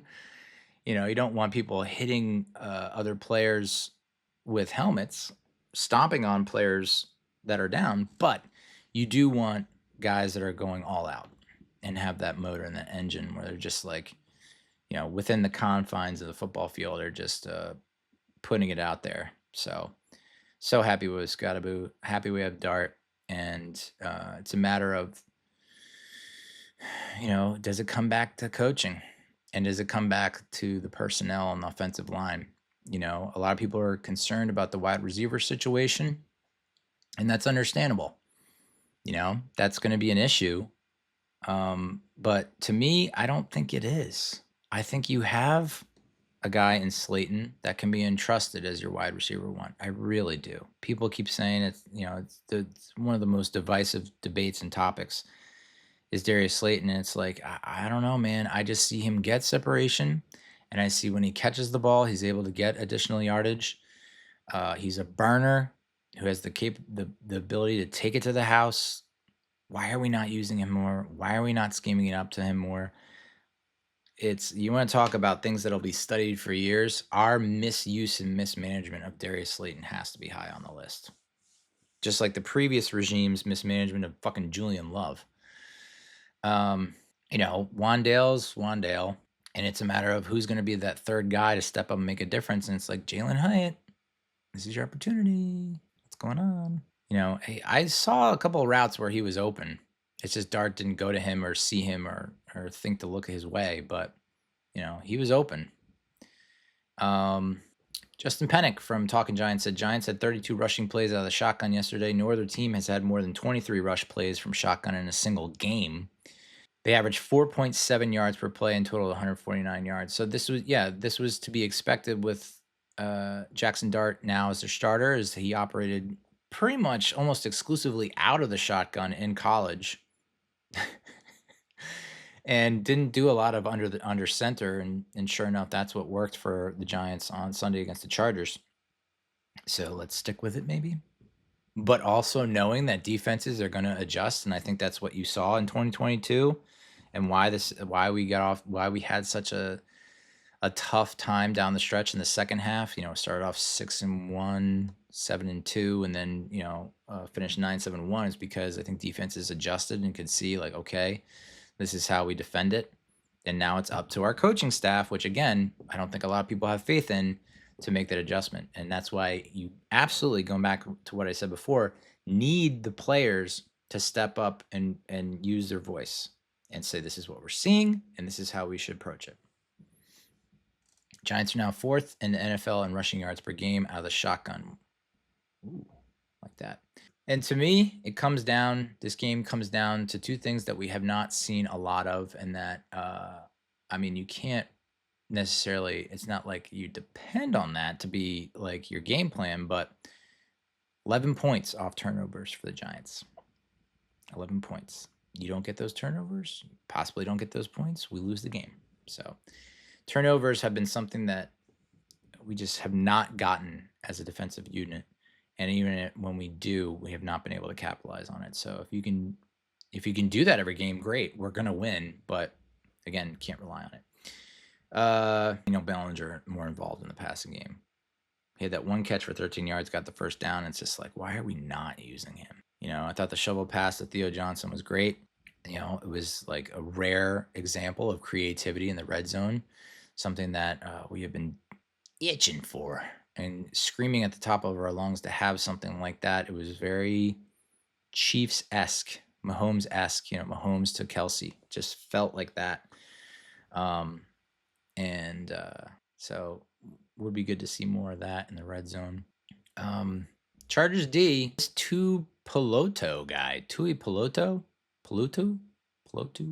6 solo tackles, 4 sacks, 5 tackles for loss, 5 QB pressures. Dude was just a monster on the field. Derwin James is just a monster. He's a beast. He had 8 total tackles, half a sack, and a QB pressure. He shared that sack with Murphy. And then Ibioigaba. Yeah, not getting that one. He had a sack, tackle for loss, QB pressure. So the vaunted Chargers defense, didn't give up big numbers, but we were able to figure it out, and Dart was able to make plays. Here's what's really disturbing about this Daboll and Dart situation. You saw it in the post game. CBS showed it where it's like, and it's not all Daboll. It's Dart too. Dart, putting up his head against Daboll and them just being so fired up. And it's like, that's good to see. We haven't seen a lot of positive, fired up energy after a game in a long time. So that's good to see. But then it's kind of been taken to this whole other level by the media. And it's like, if you're Daboll, it's a little, it's not a great look.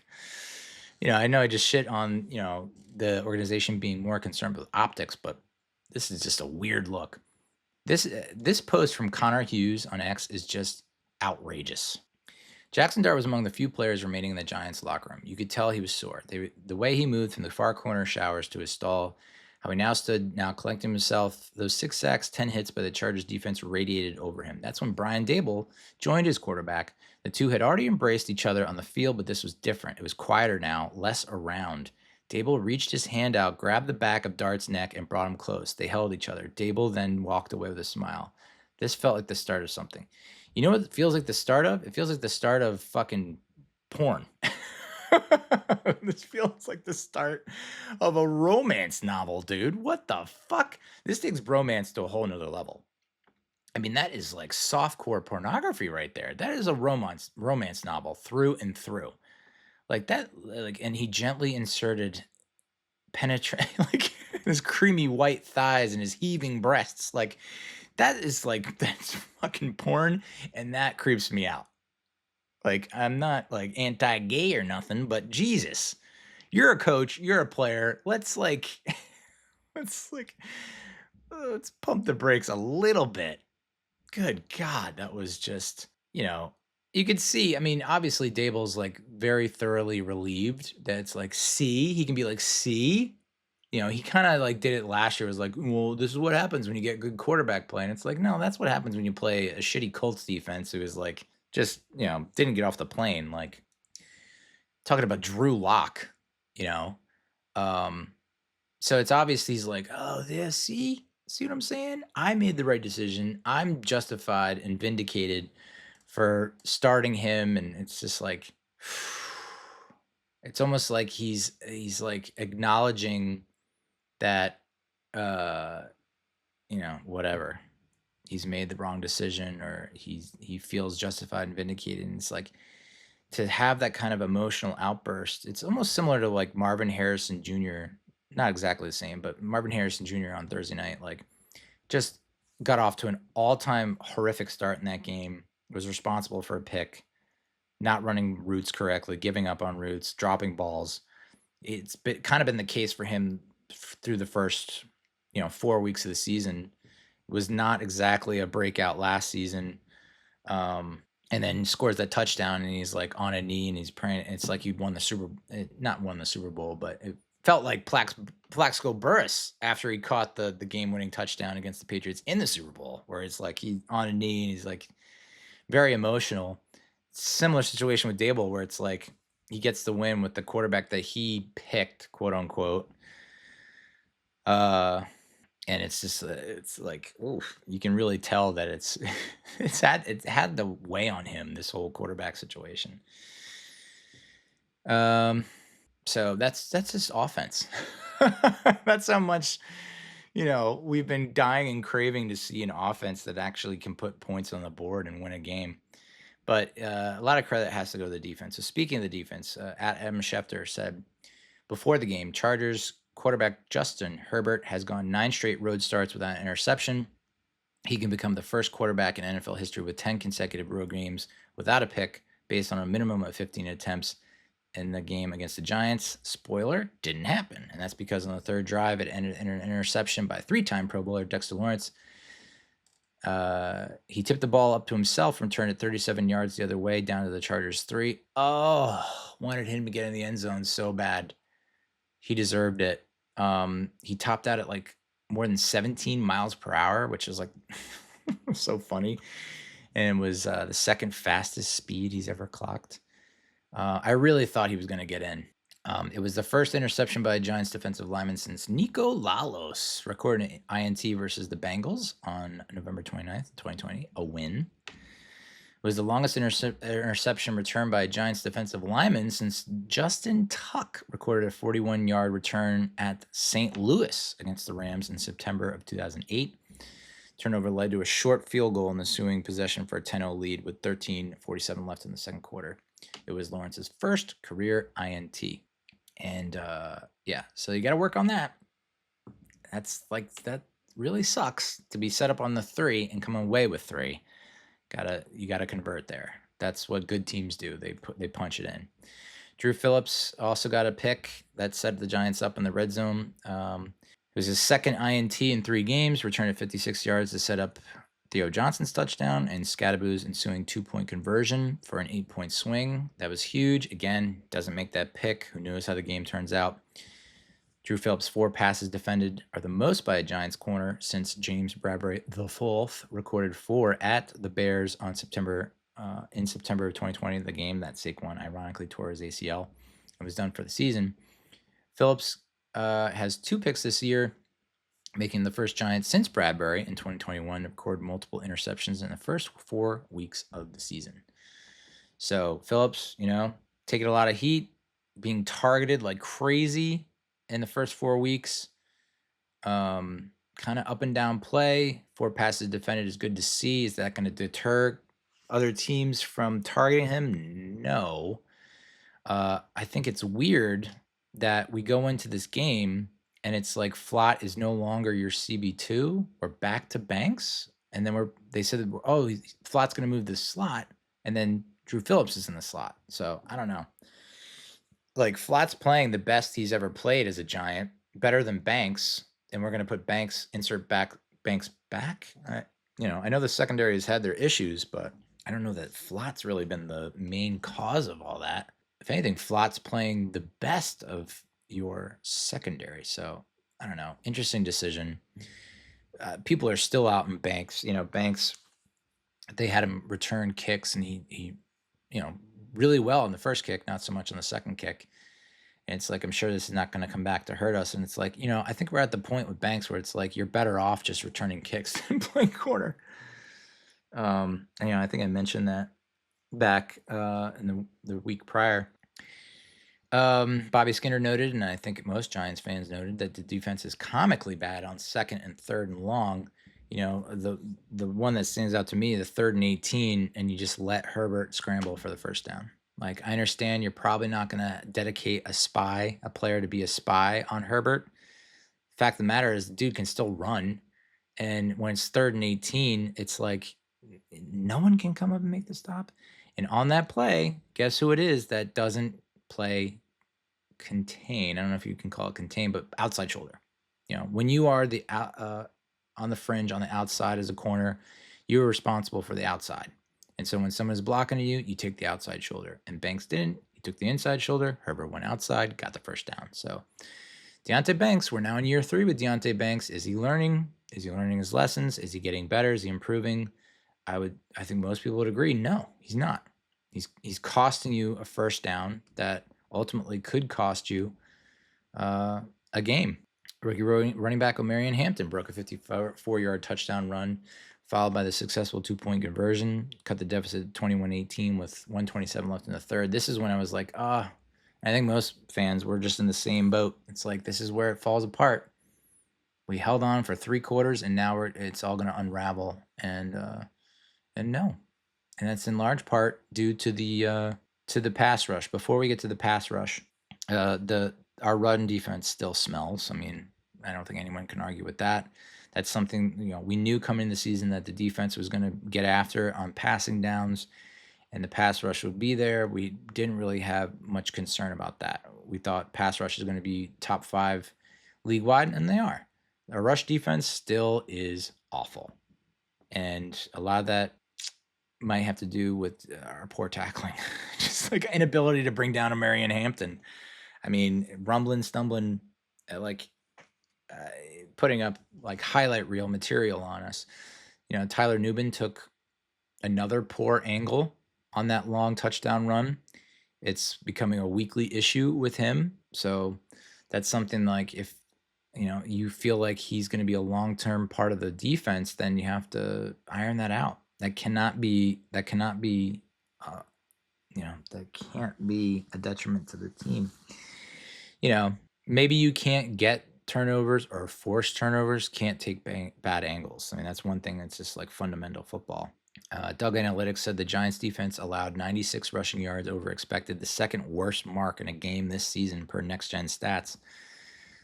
Yeah, and you don't think that opponents are going to key into that and understand that that's how you defeat this team, is just run the ball. Run the friggin' ball against this Giants defense, and you won't have to worry about getting into passing situations where you have to fear that pass rush. Of course, this is not a fully healthy Chargers team, so that's why cautiously optimistic, tempering expectations after this win, because it's like you didn't beat a fully powered Chargers team. If you did, whoa, the hype train is in full steam ahead. But Chargers coming into this game without Rashawn Slater, I thought that would be an even bigger factor in them not getting off to a hot start, and it turns out it didn't seem to affect them too much. And then they lose Joe Alt to a high ankle sprain, so they were down 2 of their starters, and the rest of their line was kind of dinged up as well. And Giants took advantage of it, racked up 12 quarterback hits, including 5 by Abdul Carter. Giants had 3 players who produced 3 or more quarterback hits each: Kayvon, Burns, Carter. Bing, bang, bang. That's exactly what you need and want. The only other Giants trio to do this in a single game was Kiwanuka, Strahan, and OC against the Eagles in that September 2007 game when we went off against Donovan McNabb. I think it was at home. Yeah, it was at home. Prime time. Kayvon, Burns, and Carter all rank in the top 13 in quarterback pressures per Next Gen Stats. KT and Burns are tied at 17. Carter is 19 with less snaps than those other two. Giants pressured Justin Herbert on 47.7% of dropbacks, despite Herbert averaging a 2.63 second time to throw, which I think is also, that to me indicates that our secondary is getting a little bit better in pass defense. They're like the Kayvon sack, that's a coverage sack, Carter, Burns, and Thibodeau each generated multiple pressures against the Chargers' defensive line. Carter had 8, Burns had 6, as did Kayvon. Pressures through 4 games, Carter leads with 19, Burns 18, Kayvon 17, which is not what I just previously said. Okay, let's get on the same page there. In terms of a 17-game pace for pressures for those 3, Carter would finish with 80, Burns 76, Kayvon 72. All those 3 numbers would have been top 6 in the NFL in 2024. So to have 3 dudes applying pressure like that, it's like if Bowen could just figure out the rush defense and somehow get this secondary to increase turnovers. I'm telling you, the defense, I said that coming into the season and in the offseason when we got Abdul Carter. I was like, the defense is going to have to win us games. And as much as like the spotlight is on Dart and people are attributing the win to Dart, and rightfully so, he deserves a lot of the credit. The defense and this next little number I'm going to throw out at you, this next player that I'm going to throw out at you is the reason, a major reason why we won this game. You know, Brian Burns and Kayvon are on pace for career years in total production, which is great. Burns notched his 5th sack of the season at a key moment, taking down Herbert for a loss of 16 yards with a little over 3 minutes remaining in a 3-point game. Chargers were forced to punt. Burns has recorded a sack in 4 straight games to start the season. The last Giant to record at least a sack in each of the first 4 games of the season was Keith Hamilton in 1997. Big Keith. Love Keith Hamilton, dude. Ataka Giants said Brian Burns is on pace for 20 sacks and 36 QB hits. Be pretty sweet. We have not had a 20 sack season from a player since Strahan in 01. I think that's it. And then before that, I want to say it was LT in 86. Ryan Dunleavy at Rye Dunleavy on X said, interesting note from Brian Burns, which I had mentioned this before when talking about Jaxson Dart. Burns asked defensive coordinator Shane Bowen to make the play call again that led to a 16-yard sack on 3rd down late in the game. Giants tried it earlier in the game and were beat for a big gain. But again, from the coach's standpoint, that's like, why would I call that again? It was a big gain. But from the player's standpoint, it's like, no, we just missed it. We just missed it. We're going to get it this time. So having trust in your players, that's good to see. And it's like that, you need to have that two-way communication. Anthony Rivardo said Brian Burns is playing at an all-pro level. And yeah, I would say at this point, if he keeps up this pace, you know, and he did all this FYI, sick as a dog. He had like a virus or a flu or something. So Daboll said he was spent. Burns was spent after the game, and this is his flu game. This is his Jordan flu game. So that's good to see, you know, because on a losing team, 0-3, rookie quarterback starting, going up against an undefeated team, you're sick. Would anyone fault you if you had just a letdown game? And Burns didn't. So that's like, again, another encouraging positive sign coming out of this game. Abdul Carter had the massive rush on 3rd and 2 to force a punt. You know, that was probably his best game so far, and it's not like the other 3 games were that bad either. You know, it's like it's not resulting in a lot of sacks, but you look at the pressures, you look at the hits, and it's like he's getting to the quarterback. And sure enough, Dan Schneider just echoes that sentiment. It won't show up in the box score, which is exactly why using the box score to judge pass rushers is awful, which I've been guilty of that, you know, looking at someone like a Leonard Williams. I pointed that out repeatedly. But Abdul Carter is 100% having his breakout rookie game for the Giants. Multiple key pressures that kill drives. He's taking over. If they win, he's a big reason why. Sure enough, yeah, that's right. Carter posted a 90.2 PFF grade versus the Chargers. He also tied Kayvon with for the most quarterback hits by a Giants rookie since 2006, when quarterback hits became an official statistic. Oh, I didn't realize it was 2006 that happened. Kayvon also had 5 quarterback hits against Dallas on November of 2022, a game we should have won. Big Blue VCR said, you want to change culture, win this game. I'd say most fans here are waiting to see how they will blow this. Yeah, I mean, I mentioned that. You know, after Giants defense lets up that huge run and the 2-point conversion, we're only up by 3. You know, if Burns doesn't make that sack, does Herbert drive them down, kick the field goal, go into overtime and lose? Like, that just feels like just how things have worked over the past 2+ seasons. Dan Schneider again said huge for the Giants and Jaxson Dart to get him a win in his first career start. Not only a W, but a W against the undefeated Chargers team. Probably a top 5 win for the Daboll Shane regime, which is accurate. And I will talk about a little bit more in a little bit. Defense simply took over. 2 near pick sixes, constant pressure. Herbert never had the time the entire second half. So good to see that Darius Muasau led the team in total tackles and then got that tackle for loss. Of course, you know, I know I've been, it's just like the one tackle he made, he was holding on for dear life. So it's like not exactly the kind of tackle that you would want to see from, you know, a middle inside linebacker, but it's good that he was able to hold on and eventually bring him down. It was just like, that's something you would see from like a flot, like a lightweight corner who's just hanging on for dear life, and to see your like somewhat beefy inside linebacker doing that, it's like, not the greatest look, but hey, got the job done.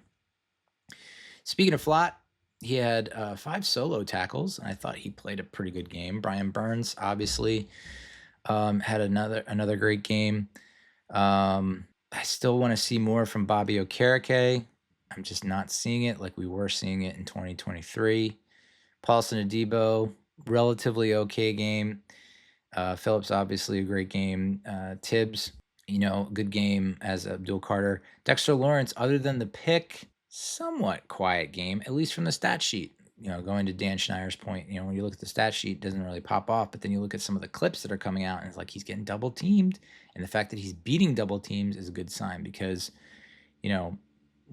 it's been noted that it just looks different for Dexter Lawrence this year. And it's primarily, you'd have to think, because of that elbow and taking a little bit more care with that dislocated elbow and not wanting to re-injure it and not being 100%. So if he's able to beat double teams, that's a good sign. And I think Darius Alexander got the start.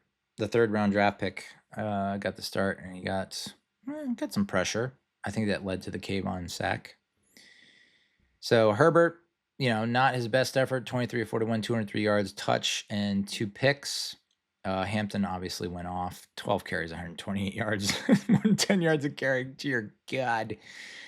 Quentin Johnston, he was the main, him and Keenan Allen were the 2 main threats for the Chargers, and Johnston tallied 8 catches, 98 yards with a long of 36 and the touchdown.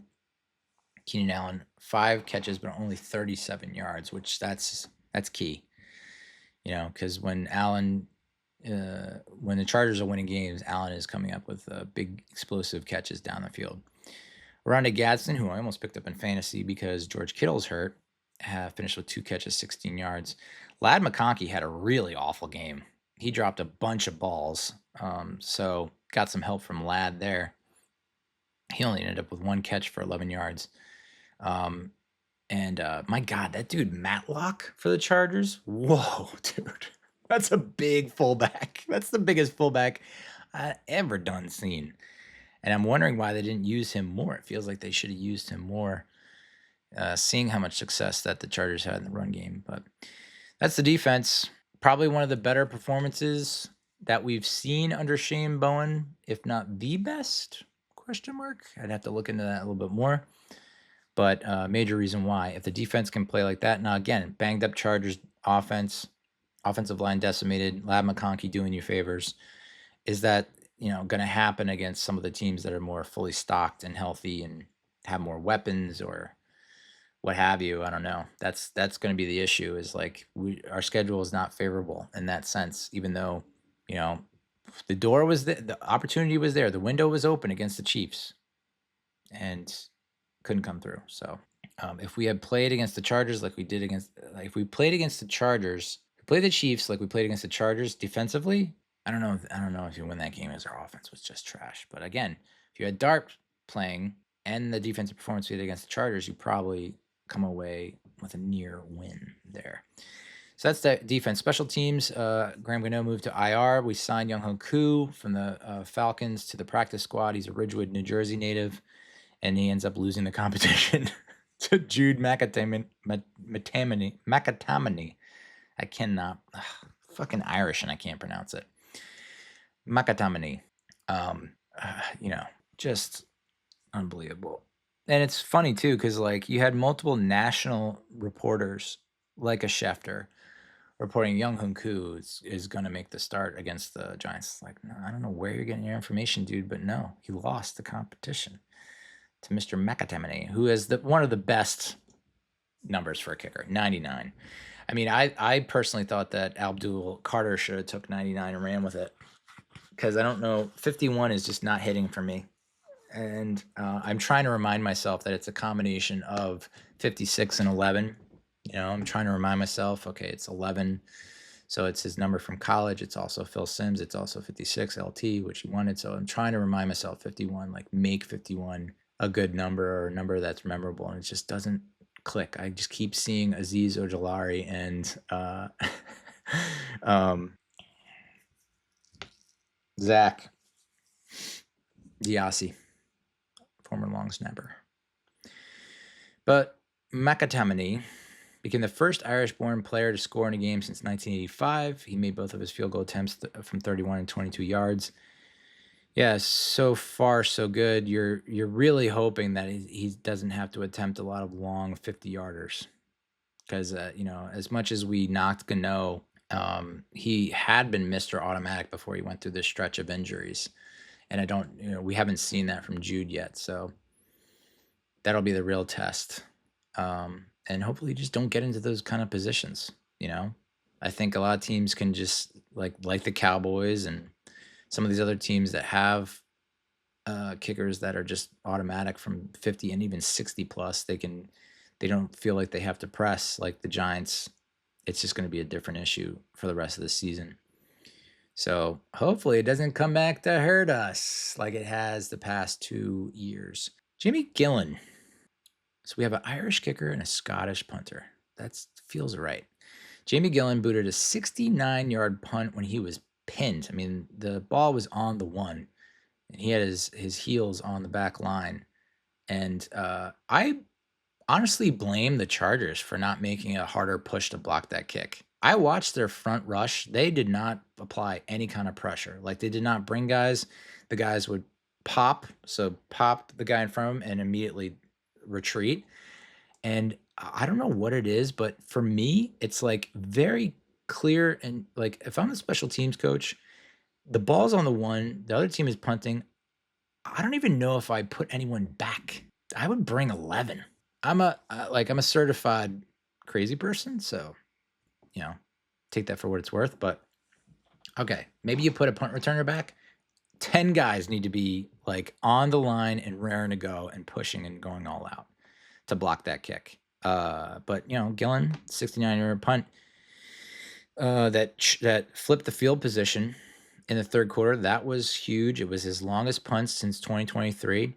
What's wild about Gillan, and I was stunned to hear this, and I didn't get it correct. I didn't hear it correctly, and I don't know if I'm getting this correct, but he's somehow like second in franchise history in net yardage, which Gillan has been, it's been flying under the radar because for the first 3 weeks, because very few people have mentioned it.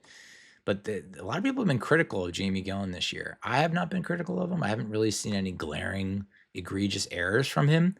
But like, there have been people that have been taking him to task and saying like, he's been awful and da-da-da. And I've seen such worse punting out of our Giants punters that it just was not on my radar. But pretty good game for him. And the fact that he's like second or first in franchise history as a punter is like, whoa, that's kind of wild. So that's breaking down each of the units. We talked about biggest wins in the Brian Daboll, Joe Schoen era. This is up there, if not the biggest. In no particular order, well, in chronological order, if we're going by chronology. The first big win that we had under Brian Daboll and Joe Schoen was in London against the Packers when Rodgers was still on the Packers. It was October 9th, 2022. Let's pull that up. I just rewatched and I said this as soon as the game ended and we got the win. I was like, that's one of the biggest wins in Brian Daboll era. I think Dan Schneider said the same thing. We quoted it earlier on. But this is, for sure, you can make an argument that this is the biggest win in Brian Daboll's regular season tenure, not so much playoffs. Because the road playoff win, even if it's against a shitty Vikings defense, we hadn't won a playoff game since the Super Bowl. So it's going back 12 years.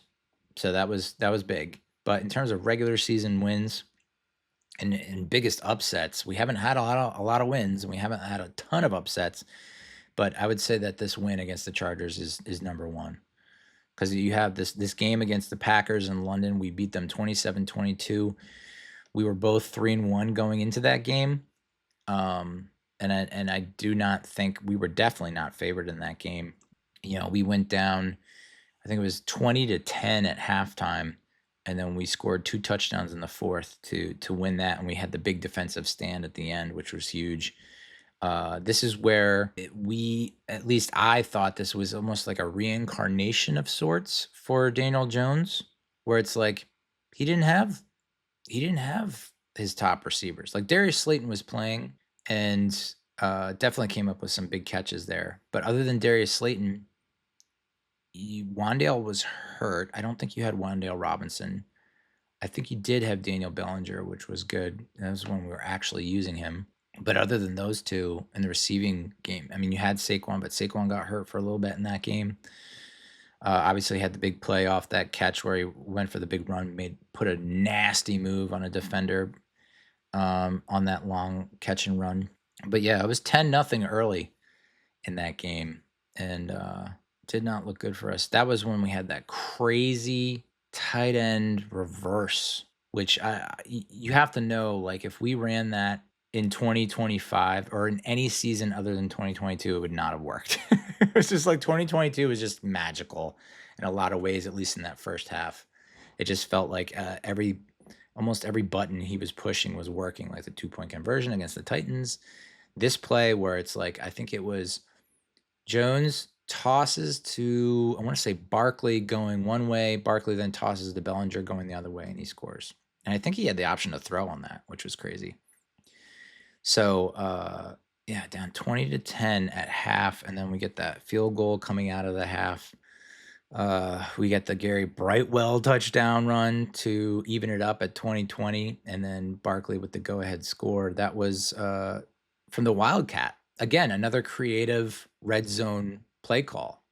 I know it's Barkley in the Wildcat takes it for the score, the go-ahead score, and then defense comes up huge at the end. I think we got the strip sack on Rodgers to end it. But and similar situation against the Ravens the very next week. This one's at MetLife. We were down 10-7 at half. Again, scored 2 touchdowns in the fourth to go ahead and take the lead and get the win. This is where I think Wan'Dale did come back for this game. And, we were down 20-10 towards the beginning of the fourth quarter. Daniel Bellinger, 8-yard pass from Daniel Jones to make it 20-17, and then Saquon Barkley with the 1-yard run, 24-20, and then defense coming up huge.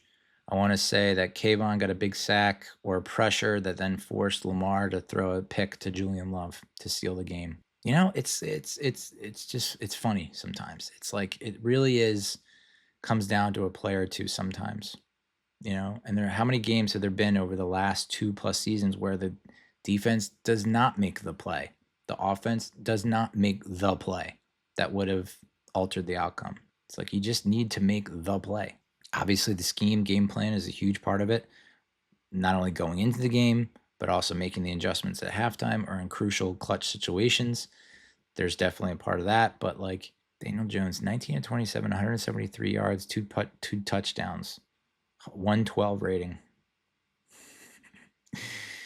Barkley, 22 carries, 83 yards. Kenyon Drake, 10 carries, 119 yards. Dear God. So that was another big win. Again, that was a situation where it's like, we're 4-1 going into that game. Ravens are 3-2, and I think the Ravens might have even been favored. And that's when it was like, all right, those two games back to back, we go to 5-1. That's when it was like we had everyone's attention, and we're like the favorite. The next game that was the biggest win. So I'm going to say biggest win, not upset, because the Packers game, that's an upset. The Ravens game, that's an upset. In terms of biggest wins, I mean, it's in a forgotten loss season that was just dreary from start to finish. But like the week 2 game against the Cardinals, I know the Cardinals come in, they're 0-1, they lost their opener, but I think they played really tough and hard in that opener. Should have been able to win.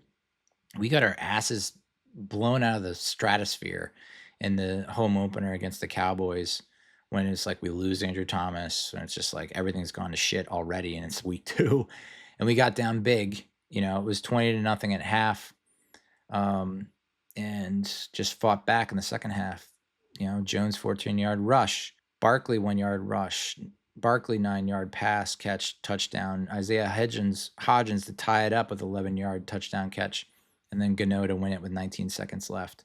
The biggest Giants comeback in franchise history in like 80 some odd years, something like that. So that's a pretty big win, and Jones, again, only quarterback in NFL history to put up the numbers he did in the second half. 26 of 37, 321 passing yards, 2 touchdowns, 103.5 QB rating, 9 carries, 59 yards, and a touchdown. So, again, we were going up against Joshua Dobbs, who was having a moment for a little bit there in 2022, 2023. And he actually played fairly well. James Conner also 23 carries, 106 yards. Jesus. So that is definitely in the top 6 biggest wins in the Daboll era. And then another big win against the Packers. Packers were, not exactly lighting the world on fire as they came in to face us on December 11th, 2023. But they were 6-6. They're in the hunt. They're in playoff contention. We were 5-7, so it's not like we were completely eliminated at that point. I think we were in the graphic, which is all you can ask for.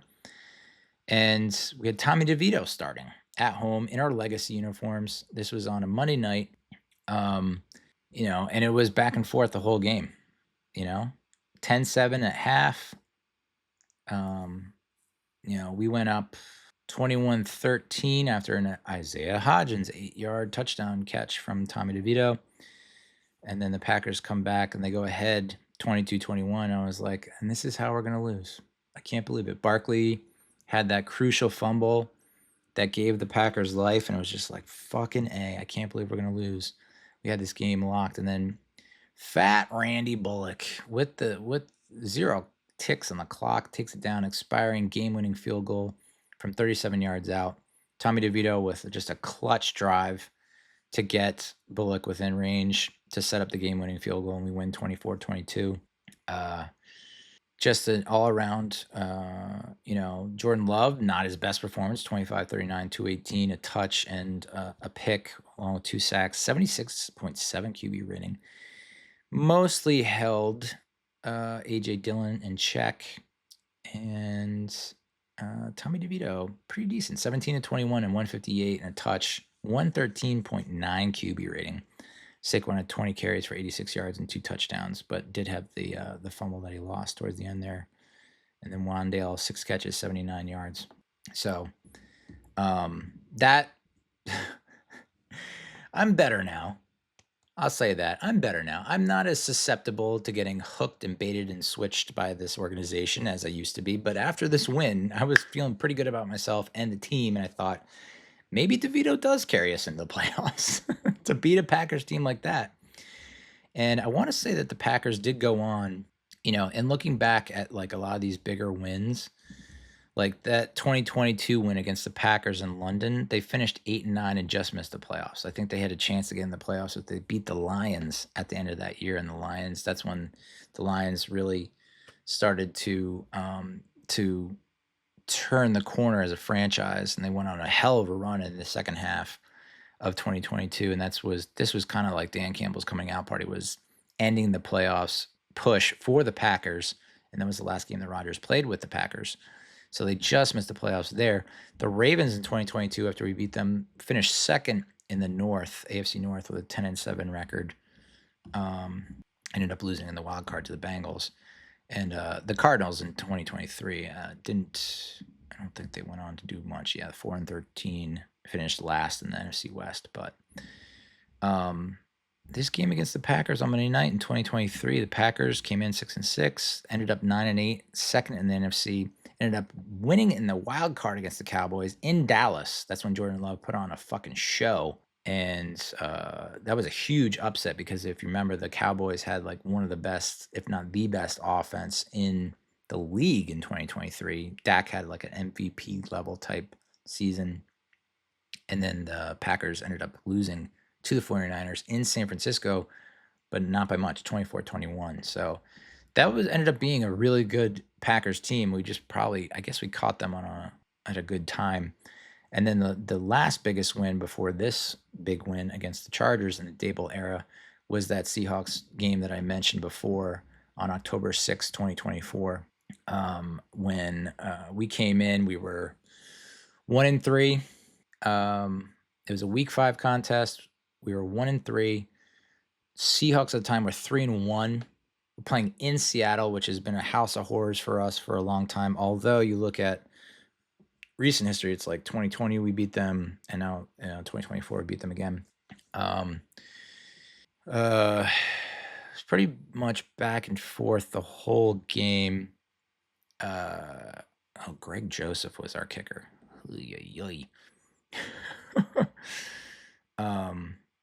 Rayshon Jenkins had that 102-yard fumble return to open the scoring. I think it was Brightwell. I think it was Eric Gray or Gary Brightwell. I think it was Eric Gray.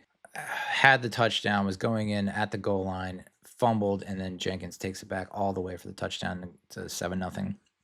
We come back with a Wan'Dale Robinson 7-yard touchdown catch from Daniel Jones. Greg Joseph field goal for us. Jason Myers field goal for them to tie it up at half, 10-10. Darius Slayton catches a 30-yard touchdown pass from Daniel Jones. I just love hearing that. That should have happened way more. Jason Myers hits the field goal to make it 17-13 Giants. Joseph tacks on 2 more to make it 23-13. And then Jackson Smith and Jigba gets the 5-yard touchdown pass from Geno Smith with a little over 2 minutes left in the game. And then the Seahawks get the ball back and are driving and are going to kick the game-tying field goal to send it into overtime. And that's when I think it was Isaiah Simmons blocks the kick and Bryce Ford Wheaton returns at 60 yards for the game-clinching score. So, Jones had another great game, 23-34, 257, 2 touchdowns, was sacked 3 times, but had a QB rating of 109.6, also added 11 carries for 38 yards. Tyrone Tracy Jr. had 18 carries for 129 yards. This was pretty much cementing him as our go-to, because I think Singletary might have been hurt that game. And it was like, once we saw Tracy and what he was able to do, it was like, yeah, maybe we just roll with this. Darius Slayton, 8 catches, 122 yards, and a touchdown. We also didn't have Malik Nabers in this game. So, didn't have Malik Nabers. Slayton catches 8 balls for 122 yards and a touch with a long of 41. He also had a 30-yard touchdown catch. So it's pretty obvious what the game plan is moving forward. Feed Darius Slayton the fucking ball. Figure out how to get the ball in his hands. Geno Smith was 28-40, 284 and a touch. He was sacked 7 times for 53 yards. Yeah. Kenneth Walker led the Seahawks with 7 catches, 57 yards. When your running back leads in receiving, usually not a good recipe for success. Dexter Lawrence, Sexy Dexy had 3 sacks. DJ Davidson had 2 sacks. Say what? Seahawks would then go on to a 10-7 record and finish second in the NFC West, and did not make the playoffs. Yeah, I feel for your dog. That sucks. Those are the seasons, like, that reminds me of the 2012 season where it's like, were we 10-6 or 9-7? I think we're 9-7 and missed the playoffs. Finished with the same exact record we did in 2011, missed the playoffs. Won in Super Bowl in 2011, missed the playoffs in 2012. Also, I think it was 2010 we missed the playoffs. We finished 10-6. It was like, you can get to 10 wins and still miss the playoffs. That hurts. That hurts a lot. And then in terms of our season, I mean, we all know what happened from there. I mean, I really did think that win against the Seahawks was going to flip the script and we were going to turn the page, because we were now 2-3.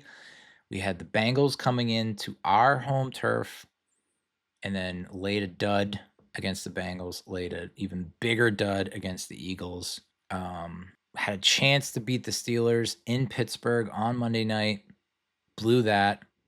And then a tough loss to the Commanders at home. And then it was, obviously at 2-7 going to the Carolina game, must win, and lost in overtime, which everyone's blaming Daniel Jones for that loss. It's like, lest we forget, Tyrone Tracy had the fumble in overtime that led to the game winner. So, and then it was all a shitstorm after that.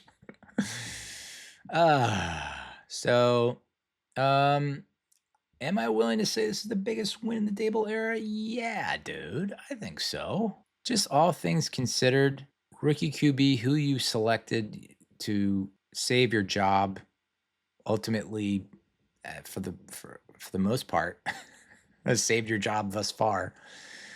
Back up against the wall, undefeated team in the Chargers. You're winless. So yeah, I would say that I think that's probably the biggest win. We'll see. It's one of those things where you might have to wait until the rest of the season plays out, and this could just be a blip on the radar. But if you do, this is a good segue, because if you're able to go into New Orleans and beat the Saints, who are winless, in New Orleans, and go to 2-3, and then come back for a Thursday night game against the Eagles, that's the litmus test. You go in, beat the Saints, and it's, a pretty solid win, fairly mistake-free football, a solid, strong win against the Saints team that's struggling, and then go into the Eagles game, and that's going to be the litmus test. Have we turned the corner? Have we turned the page? You go into New Orleans and you fucking lose? I mean, this is it. I don't think you bounce back from that. I really don't think you do. Because the expectation now is you win. And even before Dart was named starter, even before the season, and when the schedules initially came out, we looked at the schedule and we pointed to the Saints and we go, that's when we get our first win. That's like, if we're being real with ourselves, that's where we get our first win. That's where everyone was saying your first win's probably not coming until the Saints in week 5. So, you lose this game, that is 99% has to be on Brian Daboll and the coaching staff. You cannot allow yourself to lose to the Saints. So it's a Sunday, October 5th, 1 o'clock game at Caesars Superdome.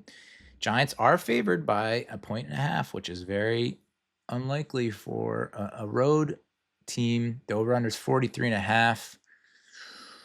Ooh, I'm going to go with the under. I think we get the under on this. I don't think it's going to be a crazy shootout. I think our defense has gotten somewhat of its mojo back. I think they're figuring it out and starting to gel, and it's starting to make sense for them. And it's like, we need turnovers. So can you get turnovers? And you're going to go up against a Spencer Rattler, who, for the most part, I don't think has been playing all that great. Obviously beat out Tyler Shugg to get the starting role. I'd have to take a look at his numbers. Let's take a look at his friggin' numbers real quick. Yeah, so they're ranked. Let's take a look at Spencer Rattler's numbers so far. 98 of 146, 67.1% completion percentage, not bad. 765 yards, 5 touchdowns, only 1 interception. So his interception percentage is 0.7, pretty decent.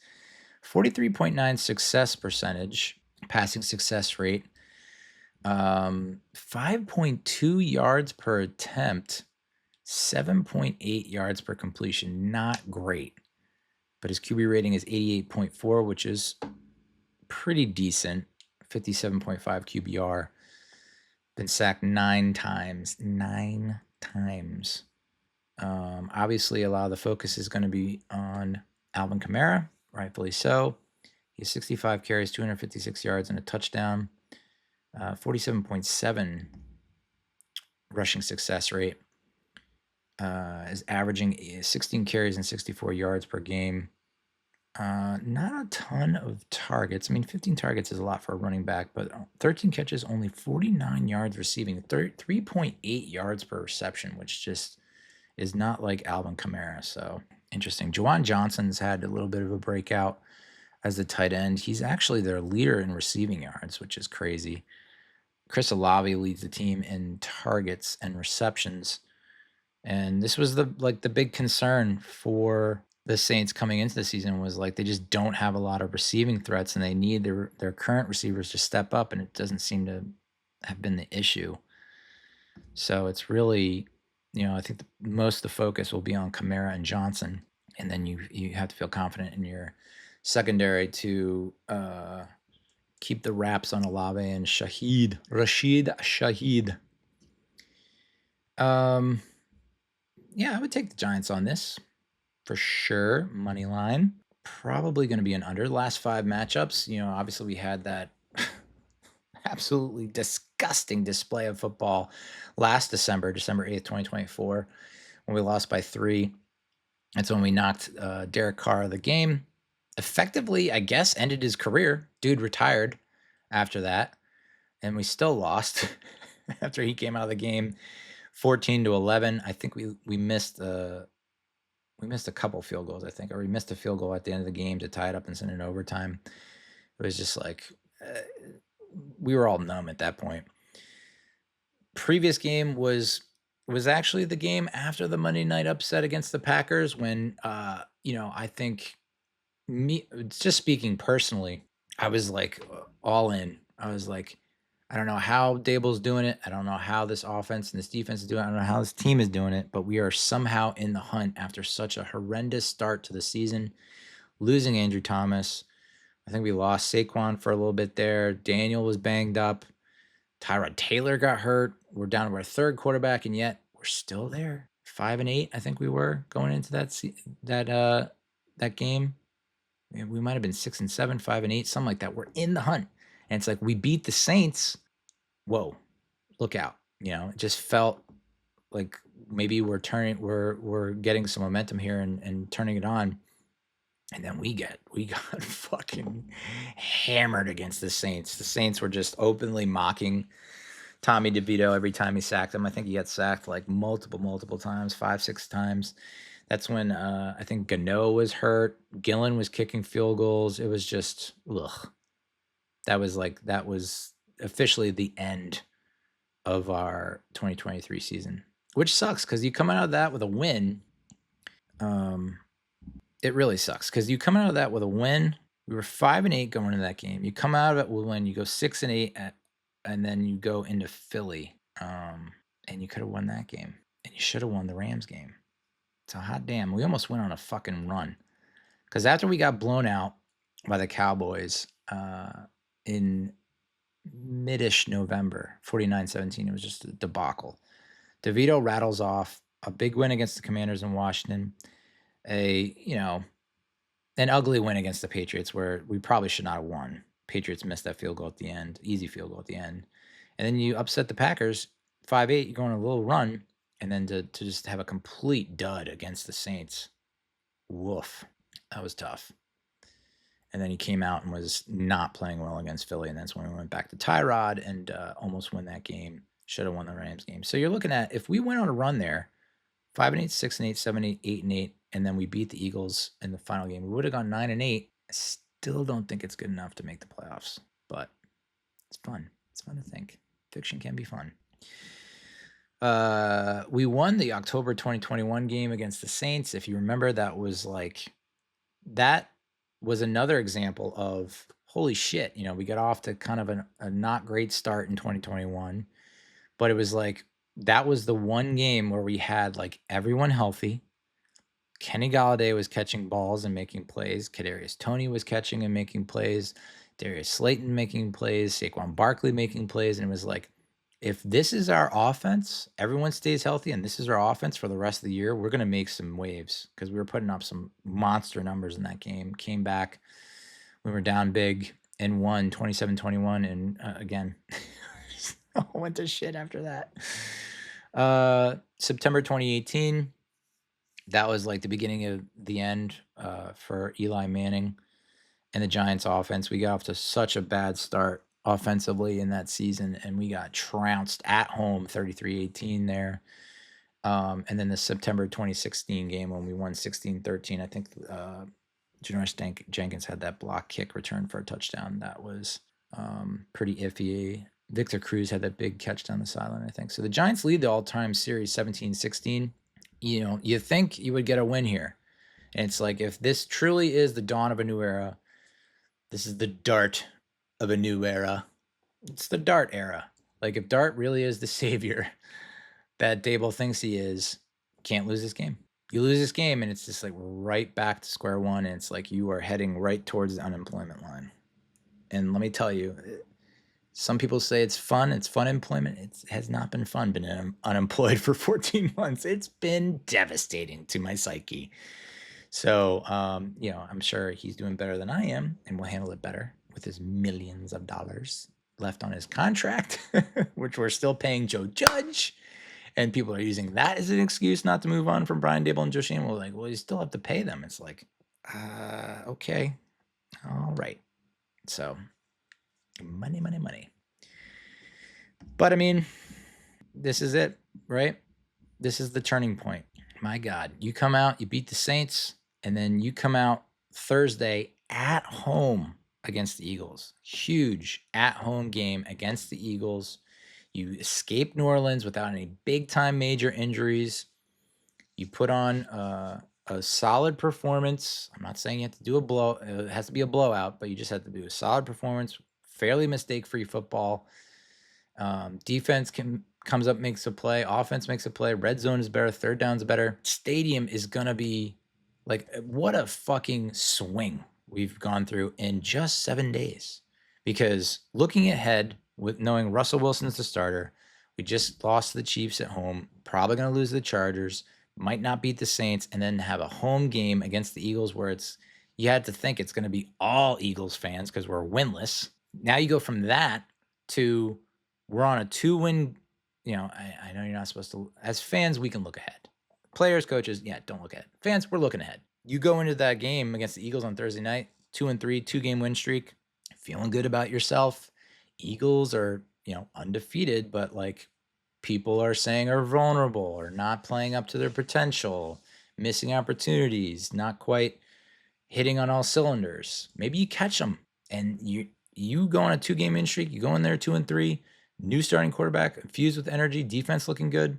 Giants are going to fill, fans probably going to fill the stadium, and they're probably going to go all out and give you the kind of backing and support that, we've been giving you, but like everyone has their limits, Are we going to show up when it's 3-13? We're eliminated from the playoffs? Probably not. But start of the season, we're 2-3. You have an opportunity to get back to 500 against a division rival that has owned us for so many years.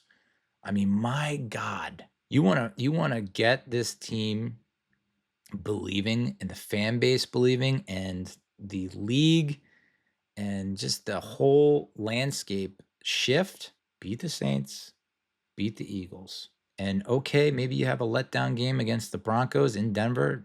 I'm fine with that as long as it's competitive. And then you go to Philly and be competitive against them.